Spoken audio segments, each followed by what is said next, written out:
ಸಮುದ್ರದ ಮಧ್ಯೆ ಇರ್ತೇವೆ. ನಮಗೆ ದಡ ಯಾವುದು ಕಾಣುವುದೇ ಇಲ್ಲ. ನಾನೊಂದು ಬಿಂದು, ನನ್ನ ಸುತ್ತಲೂ ಒಂದು ವೃತ್ತವನ್ನು ಎಳೆದರೆ ಹೇಗಿರ್ತದೆ, ಸಮುದ್ರದ ನೀರು ವೃತ್ತಾಕಾರದಲ್ಲಿ ಕಾಣ್ತದೆ. ಮಳೆಗಾಲದ ಸಮಯ, ಅವನು ದಡದಿಂದ ತುಂಬ ದೂರ ಹೋಗಿದ್ದಾನೆ, ದಿಕ್ಕು ತಪ್ಪಿದೆ. ಈಗ ದಡ ಯಾವುದು ಗೊತ್ತಿಲ್ಲ. ತುಂಬ ದಟ್ಟವಾದ ಮೋಡ ಕವಿದಿದೆ, ವಿಪರೀತ ಮಳೆ ಸುರಿತಾ ಇದೆ. ಈ ಸಿಚುವೇಶನ್ ನಾನೊಮ್ಮೆ ಸಿಲುಕಿದ್ದೆ. ನಾನು ನಮ್ಮ ಮನೆಯ ದೋಣಿಯಲ್ಲಿ ಹೋದಾಗ ಇಂಥ ಒಂದು ಸಿಚುವೇಶನ್ ಆಗಿತ್ತು. ನಂಗೆ ತಕ್ಷಣಕ್ಕೆ ನೆನಪಾಯಿತು, ಅಮಾವಾಸ್ಯೆ ಮತ್ತು ಹುಣ್ಣಿಮೆ ದಿನ ಸಮುದ್ರ ಸ್ನಾನ ಮಾಡೋದು ಹುಣ್ಣಿಮೆ ದಿನ ಮಾಡಿ ಅಂತ ಹೇಳ್ತಾರೆ. ಮತ್ತು ಅಮಾವಾಸ್ಯೆ ದಿನ ಸಮುದ್ರದ ಮೇಲೆ ಯಾವ ಥರದ ಪ್ರಭಾವ ಬೀರ್ತವೆ? ರಾತ್ರಿ ಇಡೀ ಎಚ್ಚರಿಕೆ ಇರಬೇಕು. ಯಾಕಂತ ಹೇಳಿದ್ರೆ ಡೀಪಿಗೆ ಹೋದ ಹಾಗೆ ಹಡಗುಗಳ ಸಂಚಾರ ಜಾಸ್ತಿ ಇರ್ತದೆ. ಅಲ್ಲಿ ಎಲ್ಲೋ ಒಂದು ಕಡೆ ಒಂದು ಕೇರ್ಲೆಸ್, ಅದು ಒಂದು ಸ್ವಲ್ಪ ವಿಚಲಿತ ಆದರೂ ಸಹ ಯಾವುದೋ ಹಡಗು ಬಂದು ಹೊಡೆದು ಹೋಗ್ತದೆ. ಆ ಹಡಗಿನವನಿಗೆ ಇವನ ದೋಣಿ ಕಾಣುವುದೇ ಇಲ್ಲ. ಈ ಬೋಟ್ಗಳೆಲ್ಲ ಅದು ಏನಂದರೆ ಒಂದು ಆನೆ ಎದುರಿಗೆ ಇರುವೆ ಬಂದ ಹಾಗೆ, ಅವರಿಗೆ ಅದು ಹತ್ತಿರ ಬರುವಾಗಲೇ ಗೊತ್ತಾಗೋದು. ನಮ್ಮ ಮಾವನಿಗೆ ತಾಗಬಾರದ ಜಾಗದಲ್ಲಿ ತಾಗಿದಾಗ ಅವರ ಜೀವ ಕಳ್ಕೊಂಡ್ರು. ಅಲ್ಲಿಂದ ಡೀಪಿಂದ ದಡದವರೆಗೆ ಹುಟ್ಟೆಳ್ಕೊಂಡು ಬಂದರು. ದಡಕ್ಕೆ ಬರುವಾಗ ಜೀವ ಹೋಗಿದೆ. ಹಾಗೆ ಸಮುದ್ರೊಟ್ಟಿಗೆ ಬಾಂಧವ್ಯ. ರಜೆ ಇದ್ದ ದಿವಸ ಅಂತೂ ಬೆಳಗ್ಗೆ ತಿಂಡಿ ತಿಂದು ಹೊರಟ್ರೆ ಮಧ್ಯಾಹ್ನ ಊಟದವರೆಗೆ ಈಜಿತಾನೇ ಇರುವುದು. ಹಾಗೆ ಸಮುದ್ರದಲ್ಲಿ ಎಷ್ಟು ಹೊತ್ತು ಬೇಕಾದರೂ, ಎಷ್ಟು ದೂರ ಬೇಕಾದರೂ ಈಜ್ತೇನೆ ಅನ್ನುವಂಥ ಒಂದು ಧೈರ್ಯ ಅದರಿಂದ ನನಗೆ ಬಂತು. ನಾನು ಏನು ಎಜುಕೇಶನ್ ತಗೊಂಡಿದ್ದೀನಿ, ನನ್ನ ಪ್ರತಿಯೊಂದು ಎಜುಕೇಷನ್ನಲ್ಲಿ ಸಮುದ್ರ, ನಾನು ಏನು ದುಡಿದಿದ್ದೇನೆ ಸಮುದ್ರದಲ್ಲಿ ಅದಕ್ಕೆ ವಿನಿಯೋಗ ಆಗಿದೆ. ಹಾಗೆ ಯೋಗ ಪ್ರದರ್ಶನ ಹೈಸ್ಕೂಲಲ್ಲಿರುವಾಗ, ಕಾಲೇಜಲ್ಲಿರುವಾಗ ಆ ಯೋಗ ಪ್ರದರ್ಶನ ಮಾಡ್ತಾ ಇದ್ದೆ. ಯಾಕೆ ನಾನು ಈ ಯೋಗವನ್ನು ಈಜಿನಲ್ಲಿ ಅಳವಡಿಸ್ಕೊಳ್ಬಾರ್ದು ಅಂತ ನನಗೆ ಯೋಚನೆ ಆಯಿತು. ಆ ಕಾರಣಕ್ಕಾಗಿ ಕಾಲಿಗೆ ಪದ್ಮಾಸನ ಹಾಕಿ ಅದಕ್ಕೆ ಸರಪಳಿಯಿಂದ ಬಿಗುದು ಲಾಕ್ ಮಾಡಿ ಸಮುದ್ರಕ್ಕೆ ವಿರುದ್ಧವಾಗಿ 1 ಕಿಲೋಮೀಟರ್ ಈಜಿದೆ. ಅದು ಜಾಗತಿಕ ಮಟ್ಟದಲ್ಲಿ ಪ್ರಪ್ರಥಮ ಅಂತ ಹೇಳಿ ದಾಖಲೆ. ಈಗ ಸಮುದ್ರದಲ್ಲಿ ಸ್ವಲ್ಪ ಗಾಳಿ ಇದ್ರೆ ಅಥವಾ ಸಮುದ್ರದ ಸ್ವಲ್ಪ ನೀರಿನ ಒಯ್ಲಾಟಕ್ಕೆ ಬಂಗಡೆ ಮೀನಿನ ಗುಂಪು ಬಂದದ್ದು ಗೊತ್ತಾಗಲ್ಲ. ಈಗ ನಿಮಗೆ ಹೊಸಬ್ರಿಗೆ ಯಾರಿಗಾದರೂ ಅಲ್ಲಿ ನೋಡಿ ಬಂಗಡೆಯ ಒಂದು ಗುಂಪು ಬರ್ತಾ ಇದೆ ಅಂದರೆ ನಿಮಗೆ ಗೊತ್ತೇ ಆಗ್ಲಿಕ್ಕಿಲ್ಲ. ಎಲ್ಲ ನೀರು ಒಂದು ರೀತಿ ವೈಬ್ರೇಷನ್ ಆಗ್ತಾ ಇದ್ರೆ ಆ ಬಂಗಡೆ ಇರುವ ಜಾಗದಲ್ಲಿ ಒಂದು ಬೇರೆ ರೀತಿಯ ಲೈಟ್ ವೈಬ್ರೇಷನ್ ಇರ್ತದೆ. ಒಂದು ಸಣ್ಣ ರೀತಿಯಲ್ಲಿ ಆ ಇಡೀ ಸಮುದ್ರದ ನೀರಿನ ವೈಬ್ರೇಷನ್ ಅಲ್ಲಿ ಆ ವೈಬ್ರೇಷನ್ ಅನ್ನು ಕಂಡುಹಿಡಿದೆ. ಮತ್ತೆ ತಿಮಿಂಗಿಲ ಮತ್ತೆ ಡಾಲ್ಫಿನಿಗೆ ಒಂದು ವಿಶೇಷತೆ ಏನು ಅಂತ ಹೇಳಿದ್ರೆ, ಅದಕ್ಕೆ ನೀರಿನಲ್ಲಿ ಕರಗಿರುವ ಆಮ್ಲಜನಕವನ್ನು ಯೂಸ್ ಮಾಡಲಿಕ್ಕೆ ಬರುವುದಿಲ್ಲ. ಅದರ ದೇಹ ಸ್ಥಿತಿ ಹಾಗಿಲ್ಲ. ಅದಕ್ಕೆ ಗಾಳಿಯಲ್ಲಿರುವ ಆಕ್ಸಿಜನ್ ಬೇಕು. ಆ ಕಾರಣಕ್ಕಾಗಿ ಅದು ನೀರಿನಿಂದ ಮೇಲೆ ಬಂದು ಆಕ್ಸಿಜನ್ ಅನ್ನು ತಕೊಂಡು ಸಮುದ್ರದ ಅಡಿಗೆ ಹೋಗ್ತದೆ. ಸಮುದ್ರದ ಅಡಿಯಲ್ಲಿ ಒಂದು ಅಗಾಧವಾದಂತಹ ವಿಶ್ವನೇ ಇರ್ಬೋದಲ್ಲ ಸರ್? ಖಂಡಿತ ಅದ್ಭುತವಾದಂತಹ ಒಂದು ವಿಶ್ವ ಇರ್ಬೋದು ಸರ್. ಇದು ಈ ಮೀನುಗಳ ಮಧ್ಯೆ ನೀವಾಗ ಗುಂಪಲ್ಲಿ ಬರ್ತವೆ ಅಂತ ಹೇಳಿದ್ರೆ, ಗುಂಪಲ್ಲಿ ಸೊ ಗುಂಪಲ್ಲಿ ಒಂದೊಂದು ಜಾತಿಯ ಮೀನುಗಳು ಮಾತ್ರ ಬರ್ತಾವ? ಬಂಗಡೆಯ ವೇಗ ಜಾಸ್ತಿ ಅಂತ ನಿಮ್ಗೆ ಹೇಳಿದೆ. ವಿಪರೀತವಾಗಿ ವೇಗವಾಗಿ ಹೋಗ್ತದೆ. ಅದು ಒಂದು ಗಳಿಗೆ ಅದು ಎಷ್ಟೋ ಸೆಕೆಂಡ್ವರೆಗೆ ನಿಲ್ಲಿಕ್ಕಿಲ್ಲ ಅಂತ, ನಿಂತರೆ ಅದರ ಜೀವ ಹೋಗ್ತದೆ. ಅಷ್ಟು ವೇಗವಾಗಿ ಸಮುದ್ರದಲ್ಲಿ ಹೋಗ್ತಾ ಇರ್ತದೆ. ಕಡಲ ಕುದುರೆ ಅದು ಈ ರೀತಿಯಲ್ಲಿ ಇರ್ತದೆ. ನೀವು ಹೀಗೆ ನಿಂತ್ಕೊಂಡಿರ್ತದೆ. ಒಂದು ಕಡಲ ಕುದುರೆ ಗರ್ಭ ಧರಿಸಲಿಕ್ಕೆ ಯಾವ ಗಂಡು ಕಾರಣ ಆಗ್ತದೆ, ಆ ಗಂಡು ಅದರೊಟ್ಟಿಗೆ ಇರ್ತದೆ, ಅದರ ಜೊತೆಗಿರ್ತದೆ. ಇದ್ದು ಆ ಹೆಣ್ಣಿಗೆ ತೊಂದರೆ ಆಗೋದು ಬೇಡ ಅಂತ ಹೇಳಿ ಆ ಕಡಲ ಕುದುರೆ ಅದರ ಮೊಟ್ಟೆಯನ್ನು ತನ್ನ ದೇಹದಲ್ಲಿ ಇಟ್ಕೊಂಡು ಅದು ಪೋಷಣೆ ಮಾಡಿ ಮರಿ ಮಾಡಿ ಹೊರಗೆ ಬಿಡ್ತದೆ. ನಮಸ್ಕಾರ ವೀಕ್ಷಕರೇ, ವಾರ್ತಾ ಭಾರತಿಯಲ್ಲಿ ನಿಮಗೆ ಸ್ವಾಗತ. ನಾನು ಅವಿನಾಶ್. ಒಂದು 5 ವರ್ಷಗಳ ಹಿಂದಕ್ಕೆ ನಾವು ಹೋಗಬೇಕು. ಅಂದರೆ 2020ನೇ ಇಸ್ವಿನಲ್ಲಿ ಡಿಸೆಂಬರ್ 18ನೇ ತಾರೀಕಿಗೆ ಮಂಗಳೂರಿನ ಸಮುದ್ರದಲ್ಲಿ ಒಬ್ಬರು ಪದ್ಮಾಸನ ಭಂಗಿಯಲ್ಲಿ ಕಾಲಿಗೆ ಸರಪಳಿಯನ್ನು ಕಟ್ಟಿಕೊಂಡು ಸಮುದ್ರಕ್ಕೆ ವಿರುದ್ಧವಾಗಿ 1 ಕಿಲೋಮೀಟರ್ ಈಜ್ತಾರೆ. ಮತ್ತು ಈ ಸಾಹಸ ಜಾಗತಿಕ ಮಟ್ಟದಲ್ಲಿ ಮೊದಲನೇ ಬಾರಿಗೆ ಅನ್ನುವಂಥ ಸುದ್ದಿ ಬಹಳ ಜೋರಾಗಿ ಹಬ್ಬುತ್ತದೆ. ಮತ್ತು ಆ ಕಾರಣಕ್ಕೆ ಅದು ದಾಖಲೆ ಕೂಡ ಆಗ್ತದೆ. ಅದನ್ನು ಮಾಡಿದವರು ನಾಗರಾಜ್ ಖಾರ್ವಿ ಅಂತ ಹೇಳಿ, ಅವರು ಮೂಲತಃ ಗಂಗೊಳ್ಳಿಯವರು, ಆದರೆ ದಕ್ಷಿಣ ಕನ್ನಡದಲ್ಲಿ ಅವರು ಶಿಕ್ಷಕರಾಗಿ ಸೇವೆಯನ್ನು ಸಲ್ಲಿಸ್ತಾ ಇದ್ದಾರೆ. ಈಜಿನ ಬಗ್ಗೆ ಮಾತನಾಡಬೇಕು, ಸಮುದ್ರದ ಬಗ್ಗೆ ಮಾತನಾಡಬೇಕು. ನಮಗೆಲ್ಲ ಸಮುದ್ರ ಏನು, ಅವ್ರಿಗೆ ಸಮುದ್ರ ಹೇಗೆ, ಇದೆಲ್ಲವನ್ನ ಮಾತನಾಡೋಣ. ನಾಗರಾಜ್ ಖಾರ್ವಿ ಸರ್, ನಮಸ್ತೆ ಸರ್. ನಮಸ್ಕಾರ. ನಮಸ್ತೆ. ಹೇಗಿದ್ದೀರಿ? ಹಾ, ಚೆನ್ನಾಗಿದೆ. ಬಹಳ ಅನಿರೀಕ್ಷಿತವಾಗಿ ನಿಮ್ಮ ಭೇಟಿ ಆಯ್ತು. ಹೌದು ಸರ್. ಆಗ ನಿಮ್ಮ ವಿಷಯ ಕೇಳಿ ಫುಲ್ ರೋಮಾಂಚನ ಆಯ್ತು. ಹಾ. ಇದನ್ನ ಬರೀ ನನ್ನ ಹತ್ರ ಮಾತ್ರ ಇಡಬಾರ್ದು, 4 ಜನ ಕೇಳಬೇಕು ಅನ್ನೋ ನಿಟ್ಟಿನಲ್ಲಿ ನಿಮ್ಮನ್ನ ಇಲ್ಲಿ ತನಕ ಕರೆಸ್ಬೇಕಾಯ್ತು ಸರ್. ವೆಲ್ಕಮ್ ಟು ವಾರ್ತಾ ಭಾರತಿ. Thank you. ಓಕೆ, ಎಲ್ಲಿ ನೀವು ಶಿಕ್ಷಕರು? ಸರ್, ಸರಕಾರಿ ಹಿರಿಯ ಪ್ರಾಥಮಿಕ ಶಾಲೆ ಮುಲ್ಲಕಾಡು. ಇಲ್ಲಿ ನಾನು ಪದವೀಧರ ಪ್ರಾಥಮಿಕ ಶಿಕ್ಷಕನಾಗಿ ಸೇವೆ ಸಲ್ಲಿಸ್ತಾ ಇದ್ದೇನೆ. ಎಷ್ಟು ವರ್ಷ ಆಯ್ತು? ಸರ್ಕಾರಿ ಸೇವೆಗೆ ಬಂದು 10 ವರ್ಷ, ಶಿಕ್ಷಣ ರಂಗಕ್ಕೆ ಬಂದು 20 ವರ್ಷ ಆಯ್ತು. ಓಕೆ, ಆಗ್ಲಿ. ಮೂಲ ನೀವು ಗಂಗೊಳ್ಳಿಯವರು? ಗಂಗೊಳ್ಳಿಯಲ್ಲಿ ಎಲ್ಲಿ? ಗಂಗೊಳ್ಳಿಯಲ್ಲಿ ಗುಜ್ಜೆಯಾಡಿ ಗ್ರಾಮದ ಕಂಚುಗೋಡು ಅಂತ ನನ್ನ ಊರು. ಸಮುದ್ರದ ಪಕ್ಕದಲ್ಲಿರುವ ಒಂದು ಊರು. ಹಾಗೆ. ನಿಮ್ ಮನೆಯಿಂದ ಸಮುದ್ರಕ್ಕೆ ಎಷ್ಟು ದೂರ? ದೂರ ಅಂದ್ರೆ ಹೆಜ್ಜೆಗಳ ಲೆಕ್ಕದಲ್ಲಿ ಹೇಳ್ಬಹುದು. ಒಂದು 25 ಹೆಜ್ಜೆ ಹಾಕಿದ್ರೆ ಸಮುದ್ರ ಸಿಗ್ತದೆ. ನಮ್ಮ ಪಕ್ಕದ ಮನೆಯ ಪಕ್ಕದಲ್ಲೇ ಸಮುದ್ರ ಇರುವುದು. ಹಾಗೆ ಬಾಲ್ಯದಲ್ಲಿ ತುಂಬಾ ಸಮುದ್ರ ಹತ್ರನೇ ಜೀವನ, ಬಾಲ್ಯ ಎಲ್ಲ ನಡೆದಲ್ಲೇ. ಓಕೆ. ಸಮುದ್ರ ನಿಮ್ಮ ಒಳಗೆ ಇದೆ ಹಾಗಾದ್ರೆ? ಸಮುದ್ರದೊಳಗೆ ನಾವಿದ್ದೇವೆ. ನಿಜ ನಿಜ ನಿಜ ಸರ್. ಇಲ್ಲ, ಕೆಲವೇ ದಿನಗಳ ಹಿಂದೆ ವೀಕ್ಷಕರೇ ಒಂದು ಕಾಲೇಜಿಗೆ ಹೋಗಿದ್ದೆ. ಅಲ್ಲಿ ಒಂದು ಪುಸ್ತಕ ಬಿಡುಗಡೆ ಸಮಾರಂಭ ಇತ್ತು. ಅಲ್ಲಿ ಒಂದು 25 ಪುಸ್ತಕಗಳ ಬಿಡುಗಡೆ ಕಾರ್ಯಕ್ರಮ. ಅದರಲ್ಲಿ ಇವ್ರದ್ದೊಂದು, ಆ ಪುಸ್ತಕದ ಹೆಸರು ಸಮುದ್ರ ಮಾತಾಡಿತು ಅಂತ. ಸೊ ಅದನ್ನ ಕೈಗೆತ್ಕೊಂಡು ಈಗ ನೋಡ್ತಾ ಇರ್ಬೇಕಾದ್ರೆ ಎಂತೆಂಥ ವಿಚಾರಗಳೆಲ್ಲ ನನಗೆ ಸಬ್ಜೆಕ್ಟ್ಸ್ಗಳು ನೋಡೋದಕ್ಕೆ ಸಿಕ್ತು. ಸೊ ಹಾಗೆ ಇವರ ಪರಿಚಯ ಆಯಿತು. So that's why we are here. Sir, ಎಲ್ಲಿಂದ ಸ್ಟಾರ್ಟ್ ಮಾಡಲಿ? ಓಕೆ, ಈಜಿನ ಅದು ಅಷ್ಟೆಲ್ಲ ಬೇಡ. ಈಗ ನಾವು ಸಮುದ್ರದ ಆಳಕ್ಕೆ ಇಳಿಯೋದು ಬೇಡ, ತುಂಬಾ ಇದರಿಂದನೇ ಸ್ಟಾರ್ಟ್ ಮಾಡೋಣ. ಸ್ಟಾರ್ಟಿಂಗ್ ಬೇಸಿಕ್ ಇಂದಾನೆ ಸ್ಟಾರ್ಟ್ ಮಾಡೋಣ. ಓಕೆ, ಬೇಡ ಬೇಸಿಕ್ ಅನ್ನೋದಕ್ಕಿಂತ ನಿಮ್ಮ ವಿಶ್ವ ದಾಖಲೆ ಬಗ್ಗೆ ಮಾತನಾಡೋಣ ಫಸ್ಟ್. ಸೊ ಈ ಒಂದು ಥಾಟ್ ನಿಮ್ಗೆ ಐಡಿಯಾ ಹೇಗ್ ಬಂತು, ಯಾವಾಗ ಬಂತು? ಸರ್, ನಾನು 3ನೇ ತರಗತಿಯಲ್ಲಿರುವಾಗ ಈಜುದನ್ನ ಕಲಿತೆ. ಈಜಲಿಕ್ಕೆ ಯಾರು ಈಜು ತರಬೇತುದಾರರಿಂದ ಅಲ್ಲ, ನಾನೇ ಮನೆಯಿಂದ ಸಮುದ್ರ ಹತ್ರ ಹೋಗಿ ಸ್ವಯಂ ಅಭ್ಯಾಸ ಮಾಡಿದ್ದು. ಅಭ್ಯಾಸ ಮಾಡಿ ಒಂದು 4-5 ದಿವಸ ಆಗುವಾಗ ಸ್ವಲ್ಪ ಮಟ್ಟಿಗೆ ಈಜು ಬಂತು. ಆಮೇಲೆ ಅದನ್ನೇ ಮುಂದುವರಿಸ್ಕೊಂಡು ಹೋದೆ. ಸಾಮಾನ್ಯ ಒಂದು ಹೈಸ್ಕೂಲಿಗೆಲ್ಲ ಹೋಗುವಾಗ ಸಮುದ್ರದಲ್ಲಿ ಕೈರಂಪಣಿ ಬಲೆ ಅಂತ ಹೇಳಿದ್ದಾರೆ. ಅದರ ಒಂದು ಬದಿಯ ಹಗ್ಗವನ್ನು ತರಲಿಕ್ಕೆ, ಅದಕ್ಕೆ ನಾವು ಸೆರಗು ತರುವುದಂತ ಹೇಳ್ತೇವೆ, ಅದನ್ನು ತರಲಿಕ್ಕೆ ನಾನು ಈಜ್ಕೊಂಡು ಹೋಗಿ ತರ್ತಾ ಇದ್ದೆ. ಯಾವ ವಯಸ್ಸಲ್ಲಿ? ಸಾಧಾರಣ ಒಂದು ಹೈಸ್ಕೂಲಲ್ಲಿ ಇರುವಾಗ. ಹೈಸ್ಕೂಲು ಕಾಲೇಜಲ್ಲೆಲ್ಲ ಇದೇ ಕೆಲಸ ಮಾಡ್ಕೊಂಡಿದ್ದೆ. ಬೆಳಗ್ಗೆ ಕೈರಂಪಣಿಗೆ ಹೋಗಿ ಶಾಲೆಗೆ ಹೋಗುದು. ಹಾಗೆ ಸಮುದ್ರೊಟ್ಟಿಗೆ ಬಾಂಧವ್ಯ. ರಜೆ ಇದ್ದ ದಿವಸ ಅಂತೂ ಬೆಳಗ್ಗೆ ತಿಂಡಿ ತಿಂದು ಹೊರಟ್ರೆ ಮಧ್ಯಾಹ್ನ ಊಟದವರೆಗೆ ಈಜಿತಾನೆ ಇರುವುದು. ಹಾಗೆ ಸಮುದ್ರದಲ್ಲಿ ಎಷ್ಟು ಹೊತ್ತು ಬೇಕಾದ್ರೂ, ಎಷ್ಟು ದೂರ ಬೇಕಾದ್ರೂ ಈಜ್ತೇನೆ ಅನ್ನುವಂತ ಒಂದು ಧೈರ್ಯ ಅದರಿಂದ ನನಗೆ ಬಂತು. ಈ ಕಾರಣಕ್ಕಾಗಿ ನಾನು ಮಂಗಳೂರಿಗೆ ಬಂದಾಗ ನಾನು ಸರ್ಕಾರಿ ನೌಕರರ ಈಜು ಸ್ಪರ್ಧೆಯಲ್ಲಿ ಭಾಗವಹಿಸ್ತಾ ಇದ್ದೆ. ಇದಕ್ಕೆ ಮೂಲ ಪ್ರೇರಣೆ BK ನಾಯ್ಕ್ ಅಂತ ಹೇಳಿ ರೇಷ್ಮೆ ಇಲಾಖೆಯಲ್ಲಿ ಒಬ್ರು ನಿವೃತ್ತ ಇನ್ಸ್ಪೆಕ್ಟರ್ ಇದ್ದಾರೆ. ಅವರು ಪ್ರೇರಣೆ ಕೊಟ್ಟಿದ್ದು. ಅವರ ತರಬೇತಿಯಿಂದ ಬೆಸ್ಟ್ ಸ್ಟ್ರೋಕ್ ಅನ್ನು ಅಭ್ಯಾಸ ಮಾಡಿದೆ. ಕಾಂಪಿಟೇಷನ್ಗಳಲ್ಲಿ ಹೋದೆ. ಜಿಲ್ಲಾ ಮಟ್ಟ, ರಾಜ್ಯ ಮಟ್ಟ, ರಾಷ್ಟ್ರ ಮಟ್ಟದವರೆಗೆ ಹೋದೆ. ಇದರಿಂದ ಪ್ರೇರಣೆಯಾಗಿ ಕೊರೋನಾ ಟೈಮಲ್ಲಿ ನಾವು ತಣ್ಣೀರ್ಬಾವಿ ಬೀಚಿಗೆ ಈಜಲಿಕ್ಕೆ ಹೋದಂಥ ಸಂದರ್ಭದಲ್ಲಿ ನನ್ನ ತಲೆಗೆ ಬಂದ ವಿಚಾರ, ನಾನು ಧರ್ಮಸ್ಥಳದ ಶಾಂತಿವನ ಟ್ರಸ್ಟ್ ವತಿಯಿಂದ ನಡೆದಂಥ ಇದು ಯೋಗ ತರಬೇತಿಯನ್ನು ಪಡೆದಿದ್ದೆ. ಒಂದೊಂದು ತಿಂಗಳಿನ 2 ಕೋರ್ಸ್ ಮಾಡಿದ್ದೆ. ಹಾಗೆ ಯೋಗ ಪ್ರದರ್ಶನ ಹೈಸ್ಕೂಲಲ್ಲಿರುವಾಗ, ಕಾಲೇಜಲ್ಲಿರುವಾಗ ಆ ಯೋಗ ಪ್ರದರ್ಶನ ಮಾಡ್ತಾ ಇದ್ದೆ. ಯಾಕೆ ನಾನು ಈ ಯೋಗವನ್ನು ಈಜಿನಲ್ಲಿ ಅಳವಡಿಸ್ಕೊಳ್ಬಾರ್ದು ಅಂತ ನನಗೆ ಯೋಚನೆ ಆಯಿತು. ಆ ಕಾರಣಕ್ಕಾಗಿ ಕಾಲಿಗೆ ಪದ್ಮಾಸನ ಹಾಕಿ ಅದಕ್ಕೆ ಸರಪಳಿಯಿಂದ ಬಿಗುದು ಲಾಕ್ ಮಾಡಿ ಸಮುದ್ರಕ್ಕೆ ವಿರುದ್ಧವಾಗಿ 1 ಕಿಲೋಮೀಟರ್ ಈಜಿದೆ. ಇದು ಆಗಿದ್ದು 2020 ಡಿಸೆಂಬರ್ 18.